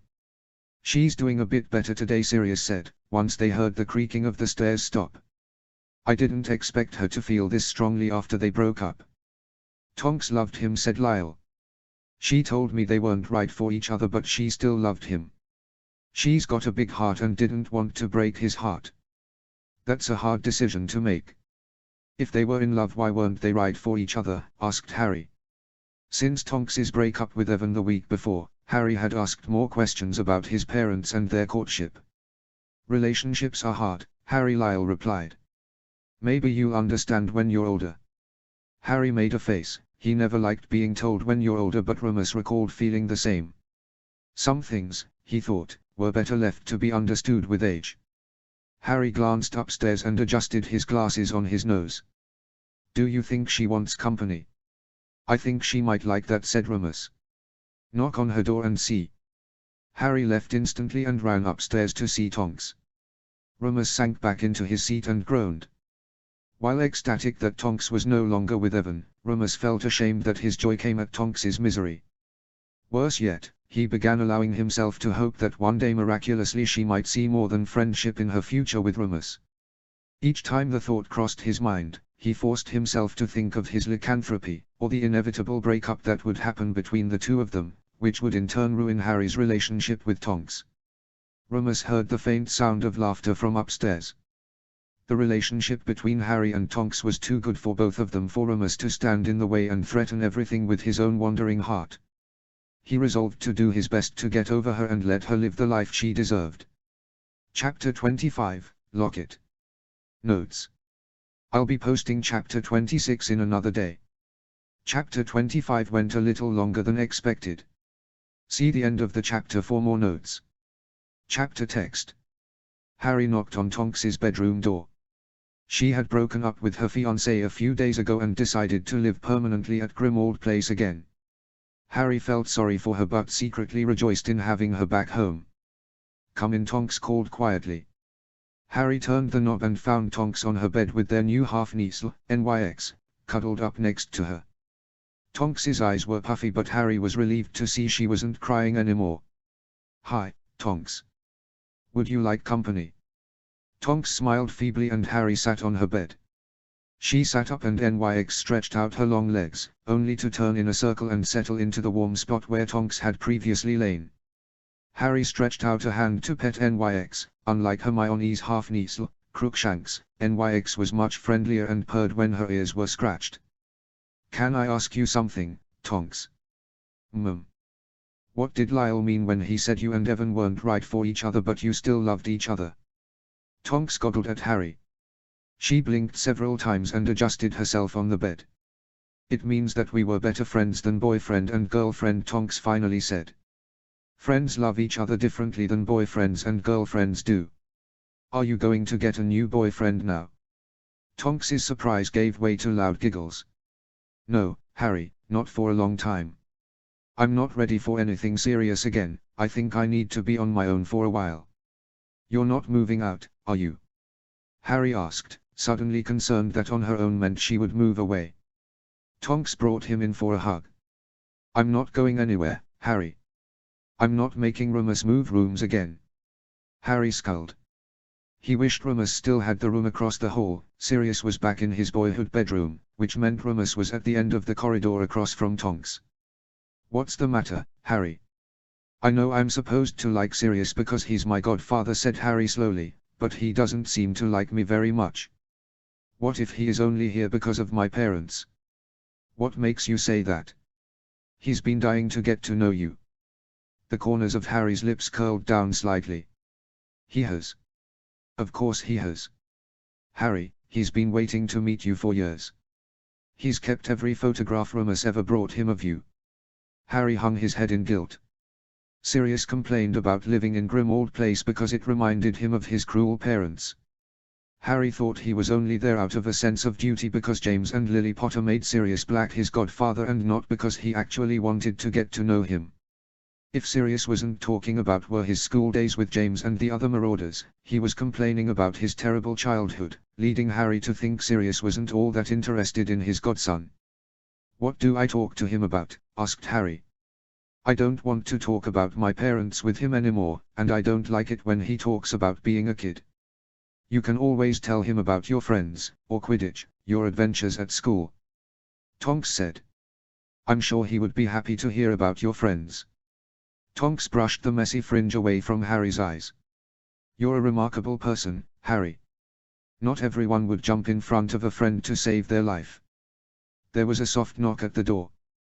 Sirius appeared in the doorway and nodded at Harry. Harry. Would you like to go for ice cream?" Harry darted his eyes back and forth from Tonks to Sirius. Tonks gave him an encouraging smile, so he took the chance.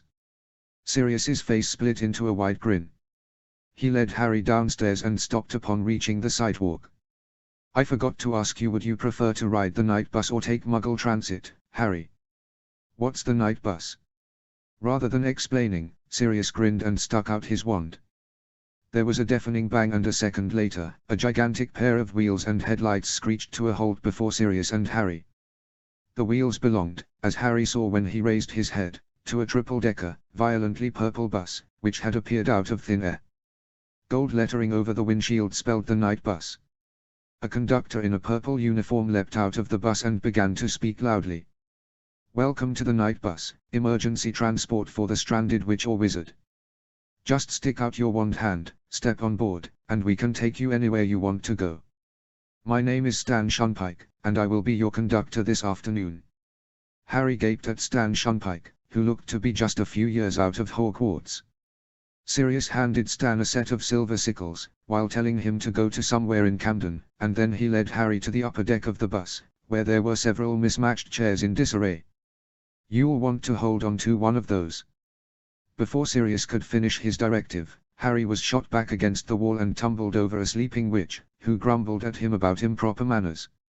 Sirius helped Harry back to his feet and brought his hand up to the loop strap on the bus. "I'm sorry I didn't warn you." "It's okay," shouted Harry, over the next bang of the bus. They came to an arresting halt somewhere in the middle of bright green pastures. Harry thought he could see a gravel road on either side of the bus. Irritated, loud bleating rung out in the distance. "Where are we?" asked Harry, as he watched an elderly warlock shuffle down from the third level to the second level of the bus and disappear down the rickety stairs. "I don't know," replied Sirius. "They go by whoever comes on the bus first. We could be in Scotland for all I know." "Scotland? Already? How fast does this?" Harry was knocked back, but Sirius grabbed onto his shoulder to keep him steady. "Why don't the Muggles see us?" shouted Harry. "Can't they? Everything is moving." "Magic," said Sirius, beaming. "We'll take the tube back home if you want." Harry thought he was going to be sick by the time their stop in Camden arrived. Sirius helped him off the night bus, and as soon as they stepped off the bus went away with another ear-splitting bang. Not a single Muggle nearby seemed to notice the violently purple bus arrive or leave with the deafening sound. "Walk it off," Sirius said. "You'll see, this place has the best gelato in London."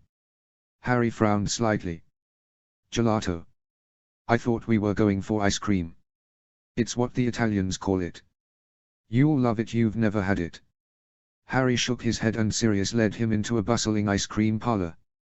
Harry's nostrils were immediately filled with the sweet scents of vanilla, sugar, and cream. Sirius let him get 3 scoops. Harry chose 3 flavors: banoffee, salted caramel, and white chocolate, and Sirius chose a trio of chocolates. The gelato was indeed delicious, and Harry found himself enjoying every bite while sitting under the shade of a tree in the hot July weather. "I found this place a few weeks ago when I was on my way home from work. These Muggles really know what they are doing, don't you think?" Sirius said, while taking another bite of his gelato. "My parents would never have been caught dead here." He chuckled to himself and took another bite. "Did you always like Muggles?" blurted Harry. "Or were you like your mum and dad?" Sirius grimaced. "I didn't really know Muggles or Muggleborns until I went to Hogwarts. It was Andromeda Tonks's mum that made me change my mind about them. Really. She was my favorite cousin growing up. The eldest of the three sisters, Bellatrix Lestrange, is a madwoman. She is sadistic and cruel, Sirius said bitterly. She wasn't so radical in her school years, but spending all that time with Voldemort and his cronies twisted her mind. She wasn't very kind to begin with. The youngest of the three sisters, Narcissa Malfoy. That's Malfoy's mum, Harry sculled. I hate him. The Malfoys aren't the pleasantest people, either. Cissa wasn't so bad as Bellatrix. I reckon years of marriage to old Lucius hasn't helped. Sirius brought another spoonful of chocolate gelato up to his lips and took a slow bite. Andy was the peacemaker. She wasn't as proud as Bellatrix nor as spoiled as Cissa. They were all Slytherins, you know. I know. Tonks's mum is the only reason I don't think all Slytherins are bad, said Harry. He took a big bite of the Banafee gelato and let the banana caramel flavors linger for a moment on his tongue. All of the Slytherins I know are gits, especially Malfoy. He thinks Muggles and Muggleborns are scum. It wasn't much different for me until the summer before I went off to Hogwarts, said Sirius. That's when Andy ran off with Ted. They all expected her to come home when she'd finished up at Hogwarts, but instead she went off with Ted. Shocked the whole family, mind you. Is that why they took her name off the tree? Asked Harry, while recalling the large, charred hole where Andromeda's name should have been on the Black family tapestry. It was a nightmare, Sirius said, with a thin smile. Andy left a letter explaining what she'd done and everyone lost their minds.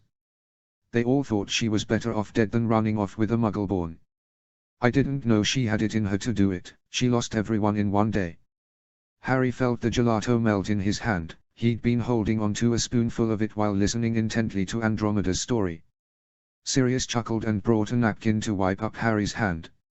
Her parents Cygnus and Droilla wrote her out of their will. She was cut off from the entire family the day she ran off with Ted, Tonks, Sirius added. My mother made Regulus and I watch while she scorched off Andromeda's name from the family tree. She said something to me that day. It would have been better if Andromeda had been murdered than to run off with a man with dirty blood. She said that if Andy had been her daughter she might have killed her just to spare the family from shame. What? Harry said, horror-struck. You'd rather someone be dead? He was appalled with the idea that death was preferable to shame. My darling mother, Sirius emphasized, believed that death was preferable to shaming the family with such pollution. That's the day it all shattered for me. That was the day I realized my family didn't give a shit about me as a person so long as I made them proud and followed everything they wanted me to do. I didn't want to be a part of a family that treated its members like that. So what did you do? Harry asked, wide-eyed and open-mouthed at Sirius. There wasn't much I could do. What's an 11-year-old going to do for a disowned cousin? Sirius had, by now, finished his gelato. Harry ate the last few bites of his but sat patiently on the grass, waiting for Sirius to continue his tale. There was only one family member I had who didn't seem to care as much about the blood purity bullshit, my Uncle Alphard. He never married, we think he was bent, but I'll never know. He's the only one who didn't act as if Andy had ruined everyone's lives by running off with Ted. Being a curious little blighter, I asked him what he thought of it all. What did he say? Did he say that Andromeda was right? Harry asked eagerly, hoping to hear about another good Slytherin. Sirius barked in laughter and shook his head. Uncle L was too clever to tell me outright what he thought. No, he told me to keep an open mind when I got to Hogwarts. Harry scrunched his eyes together and frowned. What did that mean? It meant he suggested I think for myself for the first time in my life, Sirius replied steadily. I thought it meant looking for Muggles or Muggleborns. I got a beating when I went out into Muggle London alone that summer. Uncle L told me to save it for the Hogwarts Express. And, asked Harry. What happened? Sirius ran a hand through his now clean-cut, glossy black hair and grinned at Harry. I met your father on the Hogwarts Express that 1st of September. I was relieved at first when he said he was a pureblood he was safe enough for me to be friends with. But when he said he was going for Gryffindor like his dad, that changed my life a second time that year. It did. Why? Harry didn't care that he was sweating heavily now. His glasses were sliding down his nose from all the sweat, and Sirius murmured a charm on them to keep them dry and in place. I thought good pureblood families were Slytherin families, Sirius said matter-of-factly. It was all I ever knew. My family's friends, all Slytherins. Of course, you had your occasional Ravenclaw, Hufflepuff, or Gryffindor, but our social circle didn't mention that. The best purebloods, the worthiest, were Slytherins. Sirius smiled, sighing softly, and relaxed against a tree. Then there was James Potter. A well-to-do pureblood with a Slytherin mum, going for Gryffindor. I thought, would it be so bad? Gryffindor. My grandmother was a Slytherin. Harry said, with his jaw dropped. A Slytherin. No wonder the hat wanted to put me there. It was in my blood. I was astounded when you said you were almost a Slytherin, Harry, Sirius murmured. But it might have been your blood, or that you're a clever, ambitious lad. Would you have treated me differently if I were a Slytherin? Sirius gazed at Harry pensively for several moments. No, I'd like to think I wouldn't treat you differently. I didn't treat my brother, Regulus, any differently until he was in with the worst of them. He was a Death Eater, Harry, Sirius said bitterly. I don't know when he joined up, but by the time I was a 5th year, the year I ran away, it was too late for him. Harry thought over Sirius's words carefully. He couldn't fathom why one brother would be so different than the other unless... Were you mean to him? Regulus, asked Harry. No more than any brothers usually are, said Sirius, frowning. We played harmless pranks on each other, certainly, we were best friends for years, until I went to Hogwarts and realized how badly our family treated us. Why did he stay? If you were nice to him, why did he stay? Harry said, squinting his eyes at Sirius now. The setting sun's rays shone through the leaves, and Harry moved slightly to avoid the burning glare to better look at his godfather. For the same reason that Andromeda left but her sisters stayed, Sirius said, sighing dejectedly. Not everyone can run away, Andy and I paid the price, but it didn't matter for me, in the end. Regulus died a pointless death as a Death Eater, my father died, and I was left with the house and the gold. Sirius stretched his arms over his head and winced. Andy didn't keep the gold I told her to have, gave it back to me. Tonks wanted to split the house, too. Harry furrowed his brow at Sirius. Why are you working if you have all that gold? I've got to do something with my life. It's too late for a good career in the wizarding world, and my reputation's so tarnished it wouldn't matter. Besides, once I fix up that old motorbike, I'll enchant it again so it will fly, take you on a ride, if you'd like. That was real. Harry said suddenly. I flew on a motorbike once. It wasn't a dream. How do you, the night Lily and James were killed, Sirius said softly. I let Hagrid borrow it to take you to your aunt and uncle's. Why didn't you take me? Harry demanded. Why did you let him take me so fast? I wanted to, Harry, Sirius said, his eyes now gleaming with what appeared to be tears. I tried, Hagrid said. It was Dumbledore's orders. You had to go with your aunt and uncle. Remus told me, later, that it was because of the blood protection charm in Lily's blood. Had I known? Had you known what? Harry said slowly.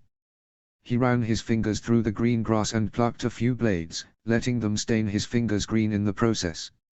I would have never gone after Wormtail, Sirius said bitterly.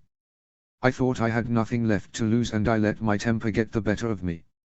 Hagrid said I couldn't have you. Lily and James were dead and Wormtail was the reason why. I was too distraught to care about Remus, but if I'd known there was a good reason to keep you there, I'd have not gone after Wormtail. Harry whispered, while keeping his head down and focused on the blades of grass that covered his lap. You would have visited me. I like to think so, said Sirius. But I didn't know if you going to your aunt and uncle meant I'd never see you again. I thought it did. I met Petunia at their wedding. I knew she wouldn't want anything to do with magic. I thought I had nothing else to live for, Harry, so I went after Wormtail. That was the second worst mistake of my life. Harry snapped his neck up to see Sirius's expression. What was the first? The day I told your parents to make Wormtail the secret keeper. I'd give anything to take that back. I didn't betray them, but I deserved every damn day I spent in Azkaban for convincing your parents to make Wormtail the secret keeper. Sirius wiped away the tears from his eyes with his hands and gazed at Harry through glistening tears. Those mistakes, I'm not repeating them. I'm not going after Wormtail, not again. I want to be here for you, Harry. Harry didn't know what to say in return. He was glad that he hadn't heard any tales from Sirius's school years that tried to paint him in a better light. He was gladder still that they hadn't delved too deeply into their childhood traumas. Harry wanted to move past all of that now that he was at Hogwarts. His life was split in two parts, before magic and after magic. He didn't want to return to a life without magic, it was also a life without love or belonging. We should get home, or Remus will worry, said Sirius, after clearing his throat. Did you enjoy the afternoon? Harry nodded, and Sirius exhaled deeply, as if relieved. Sirius helped Harry to his feet and they walked together to the closest tube station. Harry went down to the library to do his summer homework a few days after his outing with Sirius. He was astonished upon finding the library already occupied by Lyle and Professor Dumbledore. "Hello," Harry, Dumbledore greeted. "I was just speaking with your grandfather. Perhaps you can convince him to do me a favor." "What kind of favor?" Harry asked suspiciously. He strode to Lyle, whose brow was furrowed and his hands were clasped together tightly. His mouth was set into a thin smile. "Professor Dumbledore has invited me to be the new Defense Against the Dark Arts professor for the upcoming term," Lyle said softly. "I don't think it is the best idea." "Why not?" "You'd be loads better than Lockhart or Quirrell." "You don't have Voldemort inside you, do you?" Harry said in protest. "You could be Professor Lupin." "I've never been a professor, Harry. I wouldn't know where to begin." "You taught me." "Grandad, will you please do it?" Harry bounced on his heels and gestured toward the cabinet. "You taught me how to get rid of the Boggart. You were perfect."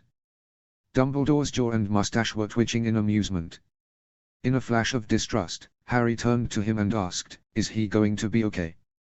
"I don't want him to die like the others." "You know Albus can't guarantee anything," said Lyle, "but that's not the reason I can't go. What if Tonks wants to move out again? I can't leave Remus and Sirius alone. We need 3 adults here for you, Harry." "I've already spoken to the others," Dumbledore said calmly. "Not about the specifics of this matter, of course, but I've been assured that Sirius, Remus, and Tonks are committed to keeping Grimmauld Place as their permanent residence for the foreseeable future. See, Grandad. You can do it," Harry urged. "Please." Lyle sighed deeply. "Let me think about it. I'll talk to Remus, Sirius, and Tonks as well to ensure they're all in agreement. Please send me an owl at your earliest convenience, Lyle. If you have any questions, do let me know," said Dumbledore. He stood and looked into a glass cabinet. He grew suddenly still and stopped in his tracks. "What's the matter, Professor?" asked Harry, now intrigued by Dumbledore's sudden change in behavior. "I believe I see a curious artifact in this cabinet," Dumbledore said, mystified. "Might I look at it?" "We might know what it is," said Lyle. "We've gone through a lot of things in the house, but not everything." Dumbledore opened the cabinet and pulled out a silver locket. Harry remembered seeing the locket before when they were cleaning the library the previous summer. No one had been able to open it. "How did this locket come to be here?" Dumbledore said, in a strangled voice. Harry thought Dumbledore was acting very strangely. Lyle looked just as confused. "I don't know," said Lyle. "I'd ask Sirius, but he's at work, so are Remus and Tonks." "Wouldn't Kreacher know?" offered Harry. "He's been here since, forever." Dumbledore breathed erratically while holding the locket. Harry thought the locket to be enchanted somehow but wasn't sure why the headmaster was so fascinated with it. After several tense moments of silence, he asked, "Will Kreacher obey either of your commands?" "Both of us," yes, Lyle replied. "I'll call for him." "Kreacher." The cranky house elf popped into the library with a grimace and a half-hearted bow to both Lyle and Harry. "Kreacher, do you know how this locket came into Grimmauld Place?" asked Lyle. "Answer us honestly." Harry stepped backward when Kreacher began wailing. He'd seen Dobby cry ugly tears, but Kreacher's wails and sobs were even more grotesque. Somehow, through the sobs and wails, Kreacher managed to relay a tale about Regulus Black, a sea of bodies that sounded an awful lot like zombies from Muggle films, a fake locket, and the Dark Lord's secret. Both Lyle and Dumbledore were completely still while hearing Kreacher's tale. Harry was perplexed. Everything about it sounded very wrong. Why would Voldemort want a house elf? Why would Regulus Black, Sirius's Death Eater brother, betray his master? Why would Voldemort hide a locket, of all things, in a cave filled with zombies? Why was it such a secret that Dumbledore looked pale and older than his years ever suggested? The only sounds that broke the tense silence of the library were the crackling fire and the soft sobs of Kreacher, who had fallen prostrate on the ancient rug and wept fat, salty tears onto his face and dirty tea towel. Is he telling the truth? Harry said nervously. That didn't, zombies. Dumbledore shook his head abruptly and looked at Harry with his piercing blue eyes. Please allow me a few moments to speak with your grandfather, Harry. It is not related to his position at Hogwarts but requires my immediate attention.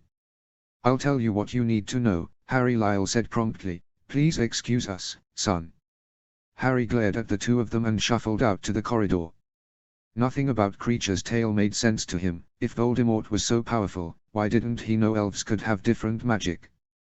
Why had Regulus died but Kreacher lived? He kicked his toe against the ancient, dusty carpet in the corridor. Harry. Remus came up from the kitchen stairs with an arched brow. What are you doing here, alone? Grandad and Dumbledore are in the library talking about zombies, Harry said flatly. They won't let me hear any more. Remus blinked several times and chuckled. I doubt they are discussing zombies, Harry. That's a Muggle thing. No, Harry countered firmly. Zombies killed Regulus Black and drowned him. That's what Kreacher said. Go and ask him. He's in the library too. All right, Remus said. I'll be right back. Remus went into the library and closed the door behind him. The silence continued while Harry stood in the corridor alone for several more minutes. Harry heard his name called again. This time it was Sirius coming from the other end of the corridor, after coming back home through the front door. Why are you standing around here? Asked Sirius. He flicked his wand on his hands and clothes, scourgifying the oil stains away from his work in the automobile shop. Harry sighed dramatically and repeated the summary of Kreacher's tale, complete with the zombies and the death of Regulus Black. Sirius had gone chalk white and went into the library without another word. This is stupid, muttered Harry.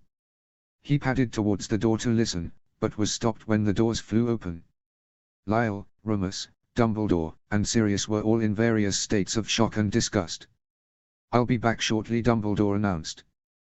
Do not attempt to destroy the locket in any other manner. Kreacher was still blubbering tears, but he trailed behind Dumbledore, wailing his praises for the headmaster, the Lupins, and Sirius. What the? Harry thundered into the library, now extremely irritated with the afternoon's events. Will someone tell me what is happening, please? Sirius and Lyle both turned to Remus, who shook his head slightly, as if coming out of a dream. This locket, Harry said. Remus, once belonged to Voldemort. It is filled with dark magic similar to the diary you destroyed, and it needs to be destroyed. That's it. Why'd I have to wait out there? Harry demanded. It's very, very dark magic, Harry. Lyle said hoarsely. Harry narrowed his eyes at all of them and Remus sighed deeply. When it's destroyed, I will tell you what it is, said Remus. You have my word. Can I see it destroyed, please? Harry mustered his best smile for Remus, attempting to win him over. He'll hear it, Sirius croaked. If it's anything like that diary, he's going to hear it. The library doors swung open again and Dumbledore returned with what looked like a broken human rib in his hand. He glanced at Harry and levitated the silver locket to the center of the library. As soon as Dumbledore approached the locket with the broken rib, what looked like a giant fang, now that Harry could see it better, the locket began jumping of its own accord on the carpet, as a toad might on hot pavement. It's putting up a fight, Lyle said, taking a step back. It doesn't want to be destroyed. Why don't we lay it flat? Asked Harry. Can't it be opened? Not anymore, I don't think, Dumbledore said, glancing curiously at Harry, while stepping back from the locket himself. The locket calmed down but twitched slightly on the carpet. Unless, Harry, do you remember what it sounded like when you asked the Chamber of Secrets to open in Parseltongue? I can try, Harry said uneasily. It's hard to remember what I said. If I may, Remus, Sirius, Lyle, Dumbledore said slowly, I believe Harry might be able to open it if he remembers what sounds he made. Harry, if it does open, stay back for your own safety. Oh, okay. Harry approached the locket. It twitched slightly on the carpet. He felt foolish for several minutes while he pretended to hiss like a snake and mimic the sounds he'd made before. He knew he was red in the face, panting and breathless, but he was determined to get it right. Harry, you don't have to, began Remus, but with a final spitting, rasping sound, the locket clicked open. A voice hissed from the locket. I have seen your heart, and it is mine. I have seen your dreams, Albus Dumbledore, and I have seen your fears. All you desire is still possible, but all that you dread is also possible. Harry watched, terrified, as a figure that looked an awful lot like Tom Riddle stood in a black storm in the middle of the library. He could hardly see the others around him, as the storm raged around the locket. No one will love you now, you are alone, forever alone, your sister's death is your fault, you killed her, Albus, you killed Ariana. Harry stood, rooted to the spot, and watched Professor Dumbledore's face drain of all its color. He looked close to a breakdown in the library, holding the fang in one hand and holding his other hand up to his mouth in fear. Riddle's eyes gleamed scarlet as Dumbledore's hand twitched and he lost his grip on the fang. Out of the locket's two windows, out of the eyes, there bloomed, like two grotesque bubbles, the heads of two figures Harry didn't recognize, weirdly distorted. Harry and the others yelled in shock and backed away. The figures emerged first as chests, then waists, legs, and then stood side by side like trees with a common root, swaying over Dumbledore. You killed me, Albus. It was your wand that did it. I loved you, my brother, my protector, turned killer. The distorted girl with golden hair swayed over Dumbledore, whose face glistened with tears. The fang was on the floor. Harry didn't understand why Dumbledore hadn't destroyed the locket yet. The other figure, a handsome boy with sandy blonde hair, now spoke. We could have been great, you know, in love. The world could have been ours. Who will love you now, Albus? No one will love you. Disappointment, loveless, alone. Then Harry did something very brave and very stupid. Dumbledore was weeping in the library and Harry got to his hands and knees, crawling around the stormy black mist and the two figures who were taunting the headmaster. Your sister would have preferred me as a brother, said the handsome boy. I didn't kill her. You did, Albus, you are her murderer. You killed her, your own sister. Dead. Harry finally found the fang and grasped it tightly in his hand. Dumbledore wasn't moving but was now sobbing loudly in place. Who wouldn't prefer Gellert? He should have been my brother, my protector, my friend. You are nothing to him. You lost everything. You lost all of us, crooned the golden-haired girl. It was at that point that Harry finally saw a glint of silver on the floor. Without another moment of hesitation, he stabbed the locket with all his might. There was a long, drawn-out, blood-curdling scream and the black storm around the locket disappeared into thin air. Harry felt very awkward upon facing Dumbledore, who was weeping violently. He was on his knees and begging for forgiveness from Ariana.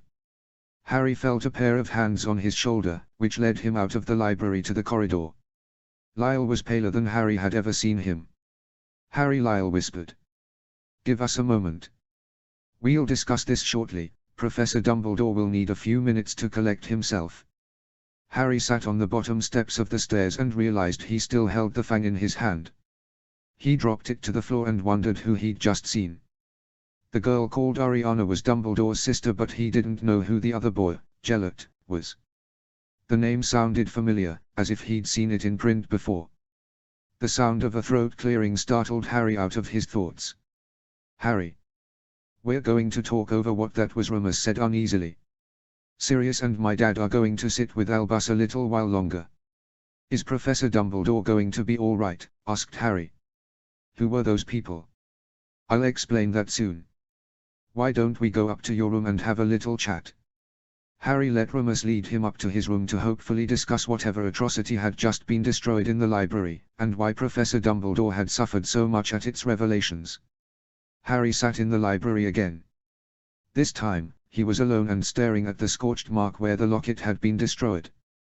It had been a week since its destruction and Harry had been inundated with new information about Voldemort, his life, and Dumbledore's life, too.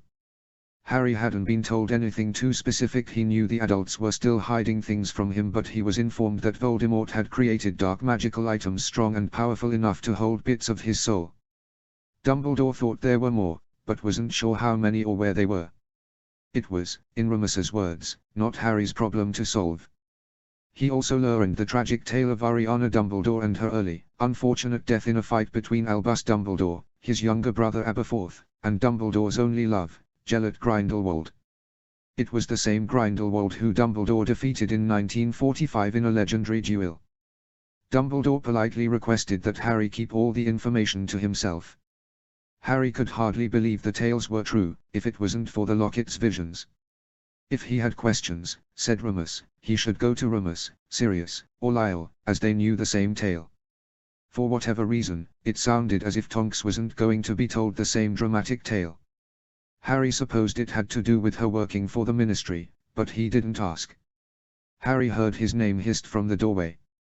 It was Sirius, who had a boyish, happy look on his face. Harry resisted the urge to roll his eyes. Since destroying the locket, the others had tried to cheer him up with activities. Harry felt he didn't need cheering up, he merely wanted to uncover the full story of Voldemort, Dumbledore, and Grindelwald. He was also half convinced the others were keeping him busy with pranks and activities to keep from digging too deeply into 20th century wizarding history. "Harry," called Sirius. "Come here." Harry reluctantly stood from his cozy spot next to the fireplace before Sirius led him to the bathroom in the corridor. "We're going to prank Remus and Tonks now," Sirius said brightly. "I think Tonks needs some laughs and Remus can help her." "You didn't jinx the toilet, did you?" asked Harry. Just last week Sirius had enchanted a toilet to spew water at Harry. It was apparently come back for the wart-producing sweets he'd pranked Sirius with at the beginning of the summer holidays. "No. We're going to have Remus and Tonks in the bathroom, and to get out they need to solve a riddle," said Sirius. "I've got a special doorknob here that's enchanted only to be opened on the outside. I'll get Remus and you'll get Tonks." Sirius then proceeded to tell Harry precisely what to tell Tonks to lure her upstairs. When he finished giving Harry the lines, he gave him the enchanted doorknob to hold while he removed the old one. "Are you sure this is a good idea? Tonks won't be angry?" Harry said dubiously, while looking at the enchanted doorknob. Sirius's light grey eyes were gleaming with mischief. He grinned at Harry and replied, "They'll both be angry, but they'll thank us later." "They will. Trust me." Harry shrugged and gave Sirius the doorknob. With a few flicks of his wand, the old doorknob was removed from the bathroom door and the new one was placed on the door. "I'm going around the corner to get Remus," said Sirius. "You get Tonks. Remember to tell her it's a nasty girl." Harry trudged downstairs to get Tonks, who was bent over the table with a quill. Her hair fell into her face. It was still a stubborn, mousy brown. She had explained that when she was upset, she had trouble morphing, and blamed it on the recent breakup with Evan. Harry sometimes saw it flash other colors when she was happy or angry, but most of the time, it was still a dull brown. He hoped the prank would make her happy, even though he didn't know why Sirius wanted to prank both her and Remus together. "Tonks, can you come help me with a girl?" "A girl? Where?" "It's in the bathroom upstairs." "I don't know where the others are," Harry lied, according to Sirius's directives. "Please." Tonks set the quill down and followed Harry up to the second floor. No one else was there and the bathroom remained closed. "I already tried to get it out but it wouldn't go anywhere," lied Harry. "Can you go in there and get rid of it?" Tonks opened the door and yelped upon seeing Remus already in the bathroom with his wand out. "Okay, bye," Harry said brightly. He shoved her inside the bathroom, knocking her into Remus, and closed the door behind her. Sirius came from around the corner and burst into maniacal laughter. "Now what?" "Now," Sirius said dramatically, "we wait." "What are we waiting for?" Sirius didn't give Harry a response. He transformed into Padfoot and lifted his furry ear against the door. It was now silent in the corridor save for the soft breathing of Padfoot listening at the door. Harry could have sworn that Padfoot winked at him. He transformed back to a human and flicked his wand at the doorknob. It made a loud clicking sound. Sirius then twisted the knob and swung the door back. Remus and Tonks were both flushed and stammering upon seeing Harry standing in the doorway. They were standing about a foot apart and Harry was surprised to see her hair soft, pale pink. "Did you two have a good time banishing the gull?" asked Sirius, with an impish grin. "I don't see a gull, do you, Harry?" "You're right, they did like the prank," Harry said, happy to see Tonks's hair go a deeper pink. "Her hair is pink again." "Yes, they did enjoy themselves, didn't they?" Sirius said, grinning. He flicked his wand at the doorknob and it vanished. He then summoned the original doorknob and replaced it in the door. "Come on, Harry," Sirius said airily. "Excellent work. Let's get gelato again and plan our next prank." Notes. The line of Harry doing something very brave and very stupid comes from Philosopher's Stone, when he faced the troll. Chapter 26, Denial. Notes. Sorry, this chapter is a touch late. It's finals time for the university where I teach. Chapter text. For the first years, they are really just learning how to use their wands for the first time, said Remus. Learning how to emit sparks and control them should be sufficient. If not, introducing them to the most common dark creatures, vampires, werewolves, banshees, can supplement lessons. Remus, you should be the professor, Lyle said tiredly. Not me. You know I wouldn't be allowed anywhere near children. I was lucky to have my opportunity for education, but there's no place for me at Hogwarts, except as Harry's parent. Remus smiled thinly and rearranged the parchments on the desk. He wished he could be the one teaching, but he had a new task ahead of him. Do you think Harry would be willing to let me try teaching him?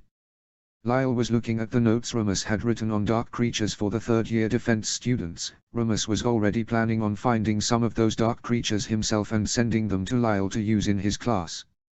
I'm sure he would, Remus replied. It might be good for him to learn a few things, and stay busy. Sirius already said there aren't any books on Horcruxes here and he asked for Creature to remove them. If they do exist, I'm sure he'll have done it by now. He is weirdly pleasant now, isn't he? Remus scratched his chin, thinking of the complete personality shift that had occurred in Creature now that the locket was destroyed. Grimmauld Place had never been cleaner and every meal was now lovingly prepared by the grateful elf. Anyway, said Remus, while lifting an eyebrow, Harry can be your first student. From what Minerva's told me, he's an above-average student, not as bright as his friend Hermione, but nowhere near stupid or lazy. I wouldn't have expected anything less from Lily's son. She was top of our year, every year. Moony. Sirius's head poked through the doorway. Could you take a look at the gull in the bathroom on the second floor? I think it recognizes me and doesn't want to go. You tried everything, Remus said impatiently. I'm in the middle of helping my dad plan lessons. Go on, son, said Lyle. I need to go through the texts you recommended for 5th years. They'll be taking their O.W.L.S. and they'll need all the help they can get after their last professor. Remus left his father in the study with a stack of textbooks and notes for teaching the students of Hogwarts in the next term. Remus wished he could have been the one teaching, but he had to begrudgingly admit that Dumbledore's proposal made sense. Lyle would teach and live at Hogwarts, giving him the opportunity to keep an eye on Harry. Remus knew that Wormtail was on the loose and he didn't put it past Pettigrew to try to hurt Harry, get him, or otherwise further ruin his life. Lyle would keep an eye on Harry and ensure that he was safe as could be, given the circumstances. Remus knew that if he or Sirius were presented with the opportunity to hurt or kill Wormtail, they were far likelier to take it than to leave him be. He wasn't sure about Sirius, but Remus had to remind himself on a near-daily basis not to go looking for Pettigrew and not to kill him should he appear. Besides, thought Remus, he and Sirius had a new hunting task ahead of them. They were to help Dumbledore find Horcruxes and destroy them together. The day the locket was destroyed, they received an abridged version of what the Horcruxes were, along with Dumbledore's messy past. A week later, they paid a visit to Dumbledore to learn more and were horrified upon reviewing memories of Tom Riddle as a child, a strange memory from Remus's former potions professor, Slughorn, and Dumbledore's theories that more Horcruxes remained. Given the memories Dumbledore showed them, Remus and Sirius were now tasked with finding a heavy-looking black signet ring, and perhaps a few artifacts belonging to the Hogwarts founders. They were to find the known Horcruxes or suspected ones while Dumbledore researched how many there were. None of it was exactly appealing to Remus. He'd much rather be teaching at Hogwarts, but it was necessary work to defeat Voldemort. There was also the tiny matter of Harry having been a Horcrux. Dumbledore believed that Harry had become one the night his parents died, but, through the diary and Ginny in the Chamber of Secrets, the Horcrux was destroyed. Remus was aghast that Harry had a piece of Voldemort's soul attached to his soul for 11 years, and that if it hadn't been for the extremely lucky coincidence in the Chamber of Secrets, though Remus hardly believed that was luck, even if Dumbledore did, Harry would have had to sacrifice himself another way and died with Voldemort. All of this was on Remus's mind as he went up the stairs to deal with the gull in the bathroom. "See if you can get it out," said Sirius. Remus eyed him warily, sure that this was a trap of sorts, but Sirius did promise to keep Harry occupied while the Lupins created lessons for the term. Remus stepped inside the bathroom and the door closed behind him with a click. He glanced at the door and the doorknob was no longer there. He sighed deeply and hung his head. Now it was time to decide what prank lay within the bathroom. He took his wand out and began casting Revelio on most of the objects, except the toilet. He wasn't quite ready to be drenched in whatever surprise Sirius had for him inside. The door clicked open again and Remus braced himself for the possibility that he'd been pranked by having him locked inside the bathroom. He yelped upon seeing Tonks being shoved inside with him. Harry smiled brightly and said, "Okay, bye," in a tone that was all too cheery. The door clicked closed and now he was inside a small bathroom alone with Tonks, with no means of escape. The prank was now apparent. There was no gull. There was no exploding toilet. There was no hidden threat. No, the threat was pink-faced, startled, and now stammering incoherently before him. She glanced at the door and squawked upon seeing that there was no doorknob on the door anymore. "They played a prank on us," Remus said dryly. "What did Harry tell you to lure you up here?" "Gull," replied Tonks. "I thought Harry wanted me to walk in on you to embarrass you." Remus flushed and thanked the fates that he hadn't thought to check the toilet or use it. He didn't want she couldn't see. He cleared his throat awkwardly. "We've got to find the way out, I think." They both tried various spells and charms on the door but nothing worked. Remus faintly heard Sirius tell Harry, "Now, we wait," in a tone that conveyed his mischievous intentions. Remus had a sinking feeling that the door was charmed to open in only one way, which he had experienced once before when he was a 6th-year Gryffindor and had a massive crush on fellow 6th-year Dorcas Meadows. Tonks," Remus said quietly. "I think I know what he did and I'm going to kill him for it when it's over, or burn the door down, which sounds more appealing at the moment, actually." "More appealing than what?" said Tonks. She was still pink-faced and a light sheen of sweat covered her forehead from the effort of trying to undo whatever magic was on the door. Despite her natural, mousy brown hair, her eyes were still dark grey and gleaming with the work of figuring out a problem.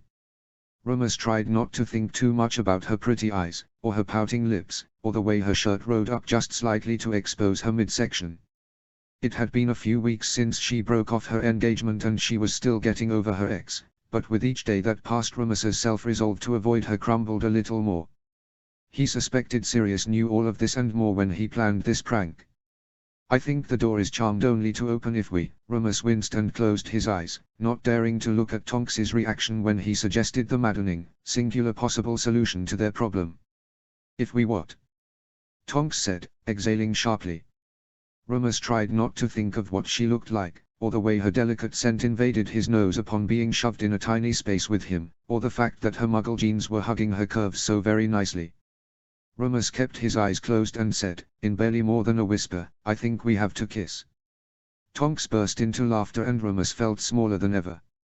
He didn't appreciate the way she laughed at the suggestion, laughable as it was, and felt himself shrink down into the barest remains of manhood. "Wait, didn't you say you'd rather burn the door down than what, kiss me?"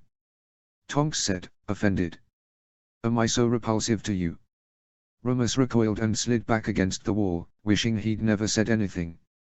He shook his head slightly but didn't know what to say. He kept his eyes closed to avoid her gaze. "I'm sorry if I'm repulsive, but if that's the only way out, I don't think we have a choice," Tonks said defiantly.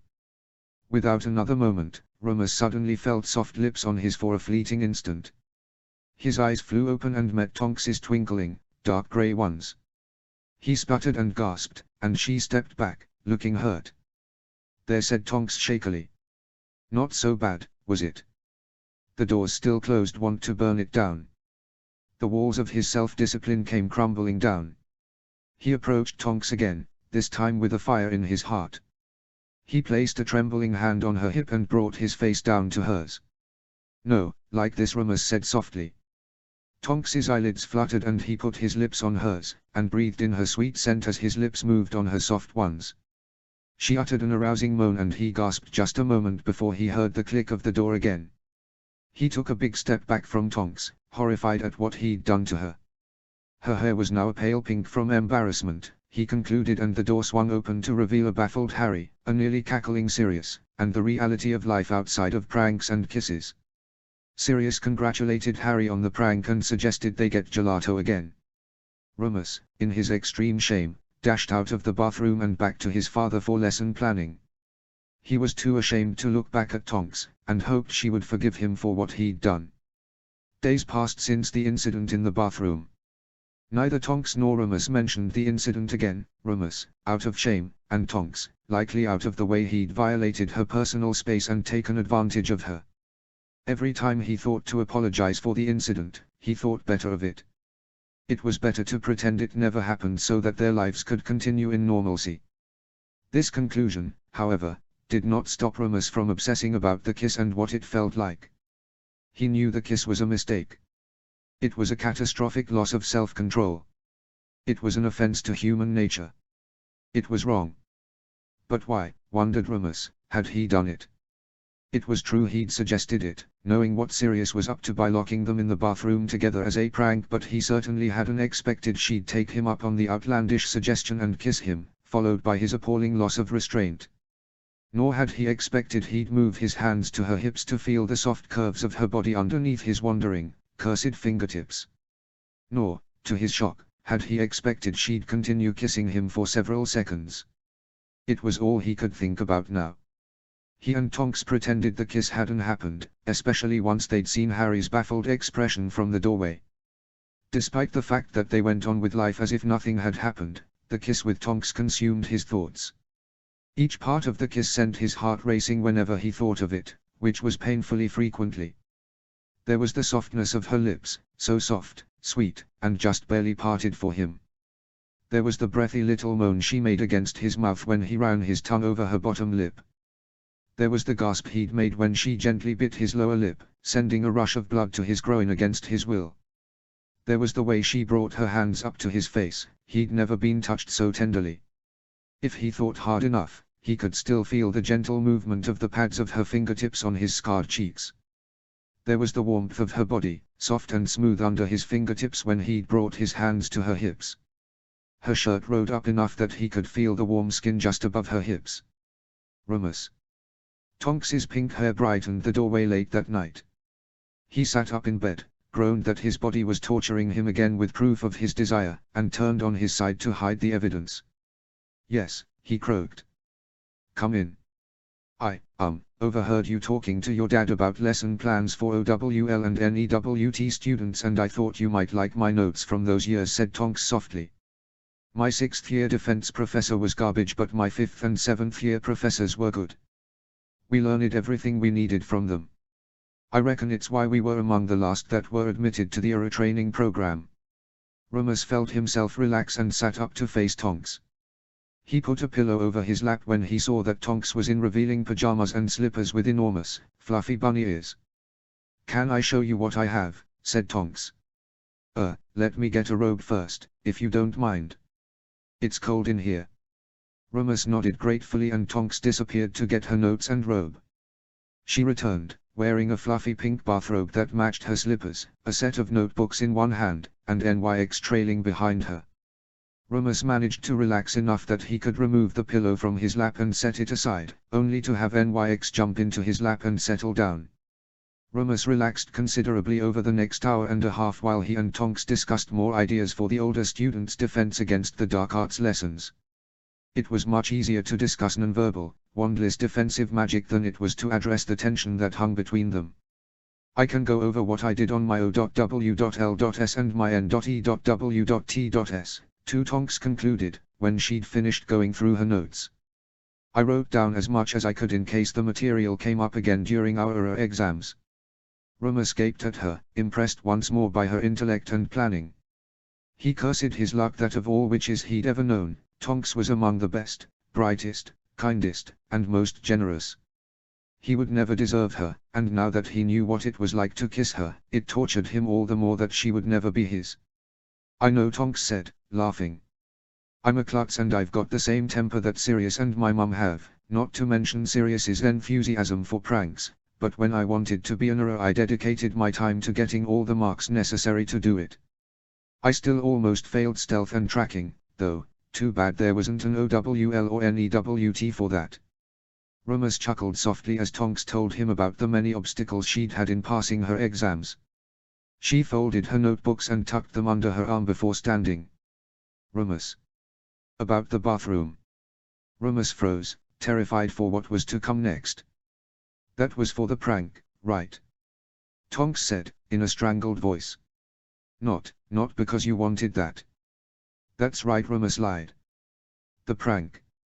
Tonks's hair flashed through a few shades of pink before going back to its initial bubblegum pink, confusing Remus. "Okay, that's all, then. No need to worry about it." She shuffled back out of Remus's room and NYX hopped off of his lap to follow her.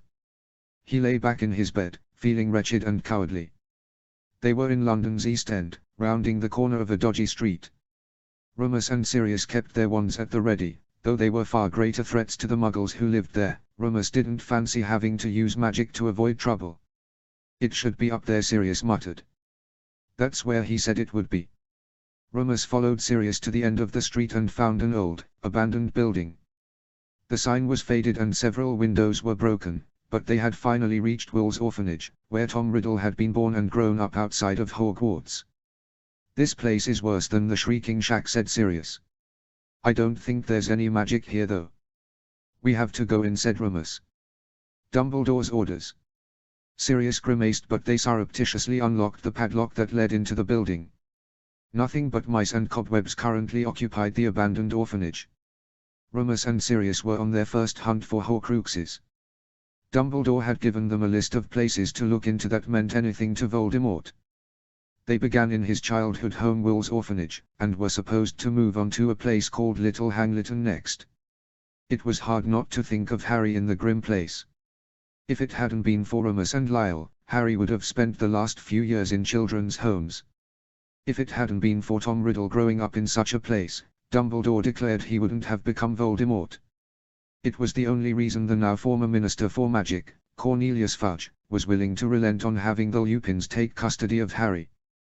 The new Minister for Magic, Pius Thickness, seemed hardly better than Fudge. He was the moderate choice, as opposed to the progressive, forward-thinking Amelia Bones and the stricter, law-oriented Rufus Scrimger. Thickness wasn't exemplary in any way, but he was now Minister for Magic. Remus inspected the orphanage from the foundation to its rafters with magic. Padfoot sniffed for any evidence or unusual behavior from the mice that scampered about the space. They spent 3 long hours inspecting the orphanage, only to decide that nothing out of the ordinary existed there. "It's getting late," said Remus, looking up to the setting sun. "We can go to Little Hangleton next week. Or we can visit Old Sluggy," Sirius countered. "We need that memory." "What makes you think we can get it?" Remus said irritably. "Neither of us were in that stupid club." Dumbledore suggested taking Harry, remember. "He'll do it for Harry, because of Lily. Harry's barely 13. I'm not putting him up to convincing an old man to reveal his darkest secret." Dumbledore just did. Sirius deadpanned. "Who'd have thought Grindelwald was his lover and he might have killed his sister?" "You realize he didn't plan on telling any of us anything," said Remus, while replacing the padlock on the front of the building. "No wonder he's got us looking for them. If those bloody things are going to show us our greatest fears and failures, I wouldn't want anyone else to see mine. Besides me," Sirius said wryly. "You already know what they are." Remus and Sirius rounded the corner to return to their apparition point. "So it would be Tonks telling you she likes you and you doing nothing about it." Remus stopped in his tracks and glared at Sirius. "She doesn't.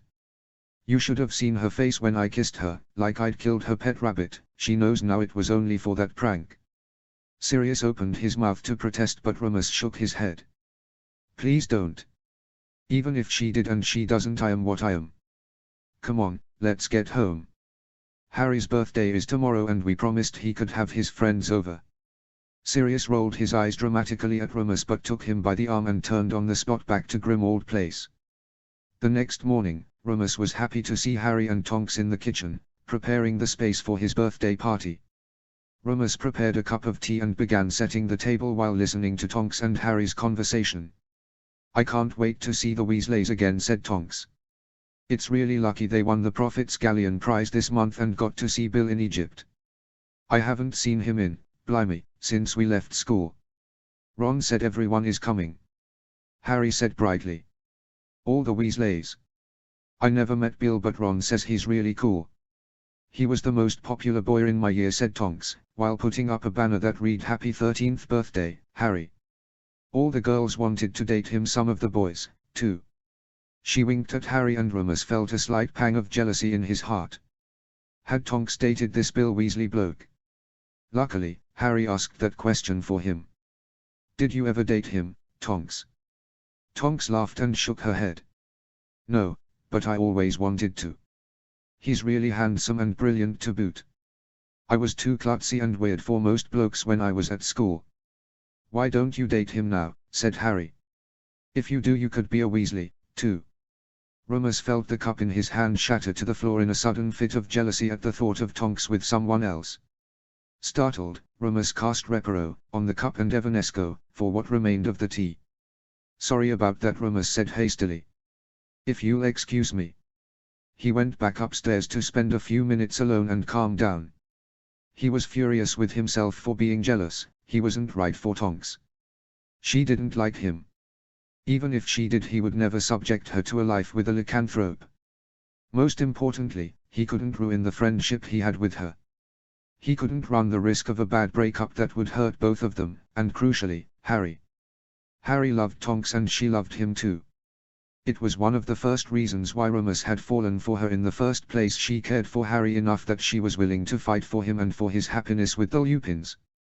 Remus couldn't risk all of that, not where it concerned Harry's happiness and well-being. "Son.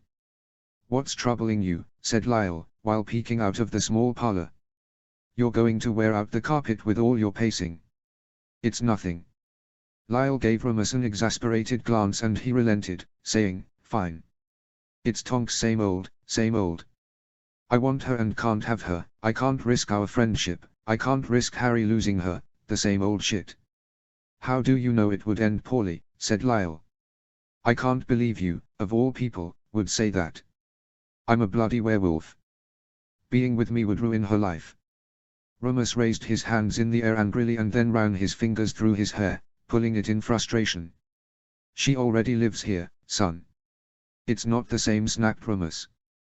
Before his father could counter his point, Remus added, "I don't need to be berated any further. Just let me deal with it alone." "Who is berating you, Remus? Is it Sirius?" Remus sighed deeply. "Sirius thinks I should go for it, but truthfully, I'm the only one berating myself." "I know that, but it's easier to do that than to hope." "Professor Lupin," a timid voice came from the doorway. Remus was relieved to see it was Hermione there, rather than Tonks. He'd forgotten to cast a silencing charm to prevent anyone from overhearing his misery, but if it was Hermione, she'd likely have only just arrived. "No need to call me Professor yet," Hermione said. "Lyle. You're welcome to call me Lyle outside the classroom." Lyle craned his neck and Remus found Creature next to Hermione, looking up at her suspiciously. "Creature, please bring Hermione downstairs." "She's one of Harry's closest friends," said Lyle. "Do be kind." "Creature will present Miss Hermione to brave Master Harry, vanquisher of the Dark Lord," croaked the elf. Remus gestured for Hermione to follow, who looked positively dumbfounded by Creature's praise of Harry. Remus chuckled to himself. Of all those at Grimmauld Place, Creature's attitude toward Harry had improved the most. Tonks was most confused by the change in the elf's attitude, but Sirius explained that Harry helped Creature finish a task and so had won the cantankerous elf over. Sirius whistled on his way downstairs. He grinned widely at Remus and Lyle and said, "So many blood traitors. A Muggle-born. Mother would hate this." He continued whistling happily and went in the direction of the stairs to the kitchen. I sometimes wonder how I ended up here, Remus said in wonderment. 20 years ago, if you'd have told me I'd be living in the old black family home with Sirius, his cousin, and my father while raising James Potter's son as my own. You'd best believe it, Remus. We ought to go downstairs now. It sounds as if the Weasleys are here and I'd like to see some of my future pupils. Lyle smiled and Remus's heart clenched again with a mixture of jealousy that his father would be Professor Lupin, but happiness that Harry would have Lyle for the upcoming term. Lyle and Remus arrived to find the kitchen filled with freckled redheads. Remus glanced in one corner, where Tonks was laughing boisterously with two handsome men at her side. One was tall and lanky, like Ron, and the other was a bit shorter, stockier, but muscular, like the twins. Tonks had her hands on both of them, to Remus's immense displeasure. Remus felt a hand on his shoulder and he whipped around with a snarl. "For fuck's sake, Moony, it's a party," Sirius said, startled. "What the fuck was that for?" "Nothing, never mind." "What do you need?" "I thought we should take some pictures." Sirius brought a camera up to Remus's eyes and shook it gently. "Harry only turns 13 once, doesn't he?"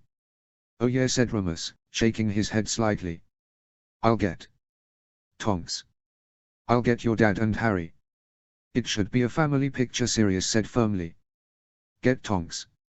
Remus scowled and went in the direction of Tonks. The stocky bloke's arm was around her waist, sending Remus's heart into a pit in his stomach. He cleared his throat and frowned at Tonks. Tonks. Do you mind?" "Mind what?" "We're going to take a picture with Harry for his birthday." "I'll be right back," Tonks said brightly, to her friends. "By the way, Remus, this is Charlie and Bill, the eldest Weasleys." "Pleasure," Remus said curtly. He turned on his heel and Tonks poked his shoulder, hard. "What was that for? Why are you being so cranky?" Tonks spat. "Is it the moon? 2 days away and you're ready to bite everyone's heads off." "What?" Remus sputtered, taken aback. "I wasn't." "There's no need to be rude to Bill and Charlie," said Tonks. "I hope you're just feeling tetchy because of the moon and not because you've decided to be an asshole at your son's birthday party." Remus chose to ignore Tonks's barb and proceeded to the spot where Harry, Lyle, and Sirius were gathered for a family picture. Sirius glared at Remus. He schooled his expression into something neutral before flashing a fake, forced smile for the camera. Molly took several pictures of them, including a few with just Harry, Remus, and Sirius. By that point, Tonks had returned to the eldest Weasley brothers and was laughing raucously with them again. Remus took his eyes off of Tonks and tried to get into the party. Hermione and Percy were peppering Lyle with questions about the upcoming defense curriculum. Harry was busy with Ron and the twins. Sirius and Arthur were discussing enchanted Muggle vehicles, while Molly busied herself with slicing cake. Only Ginny was alone, so Remus saw an opportunity. "Hi, Ginny," said Remus. "How are you?" "I'm okay," Ginny mumbled. "What's on your mind?" asked Remus gently.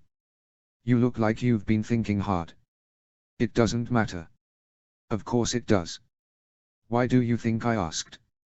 Ginny sniffled slightly and Remus patted her shoulder consolingly. "Is it about what happened last term?" Ginny nodded feebly. "I'm so stupid." "No, you're not. You're not the first person to have a bad reaction to something Tom Riddle did or said." Remus paused for a moment and thought of what had happened with the locket. "You know, we found another item like the diary in this house." Ginny's eyes grew wide as saucers and she gasped, putting her hand over her mouth. "Yes, it's true. Did you know that it was Professor Dumbledore here with us when we found it?"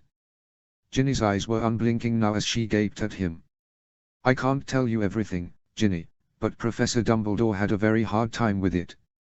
If he had been alone, I think even he would agree it wouldn't have ended well." "Professor Dumbledore was scared," said Ginny. "Really?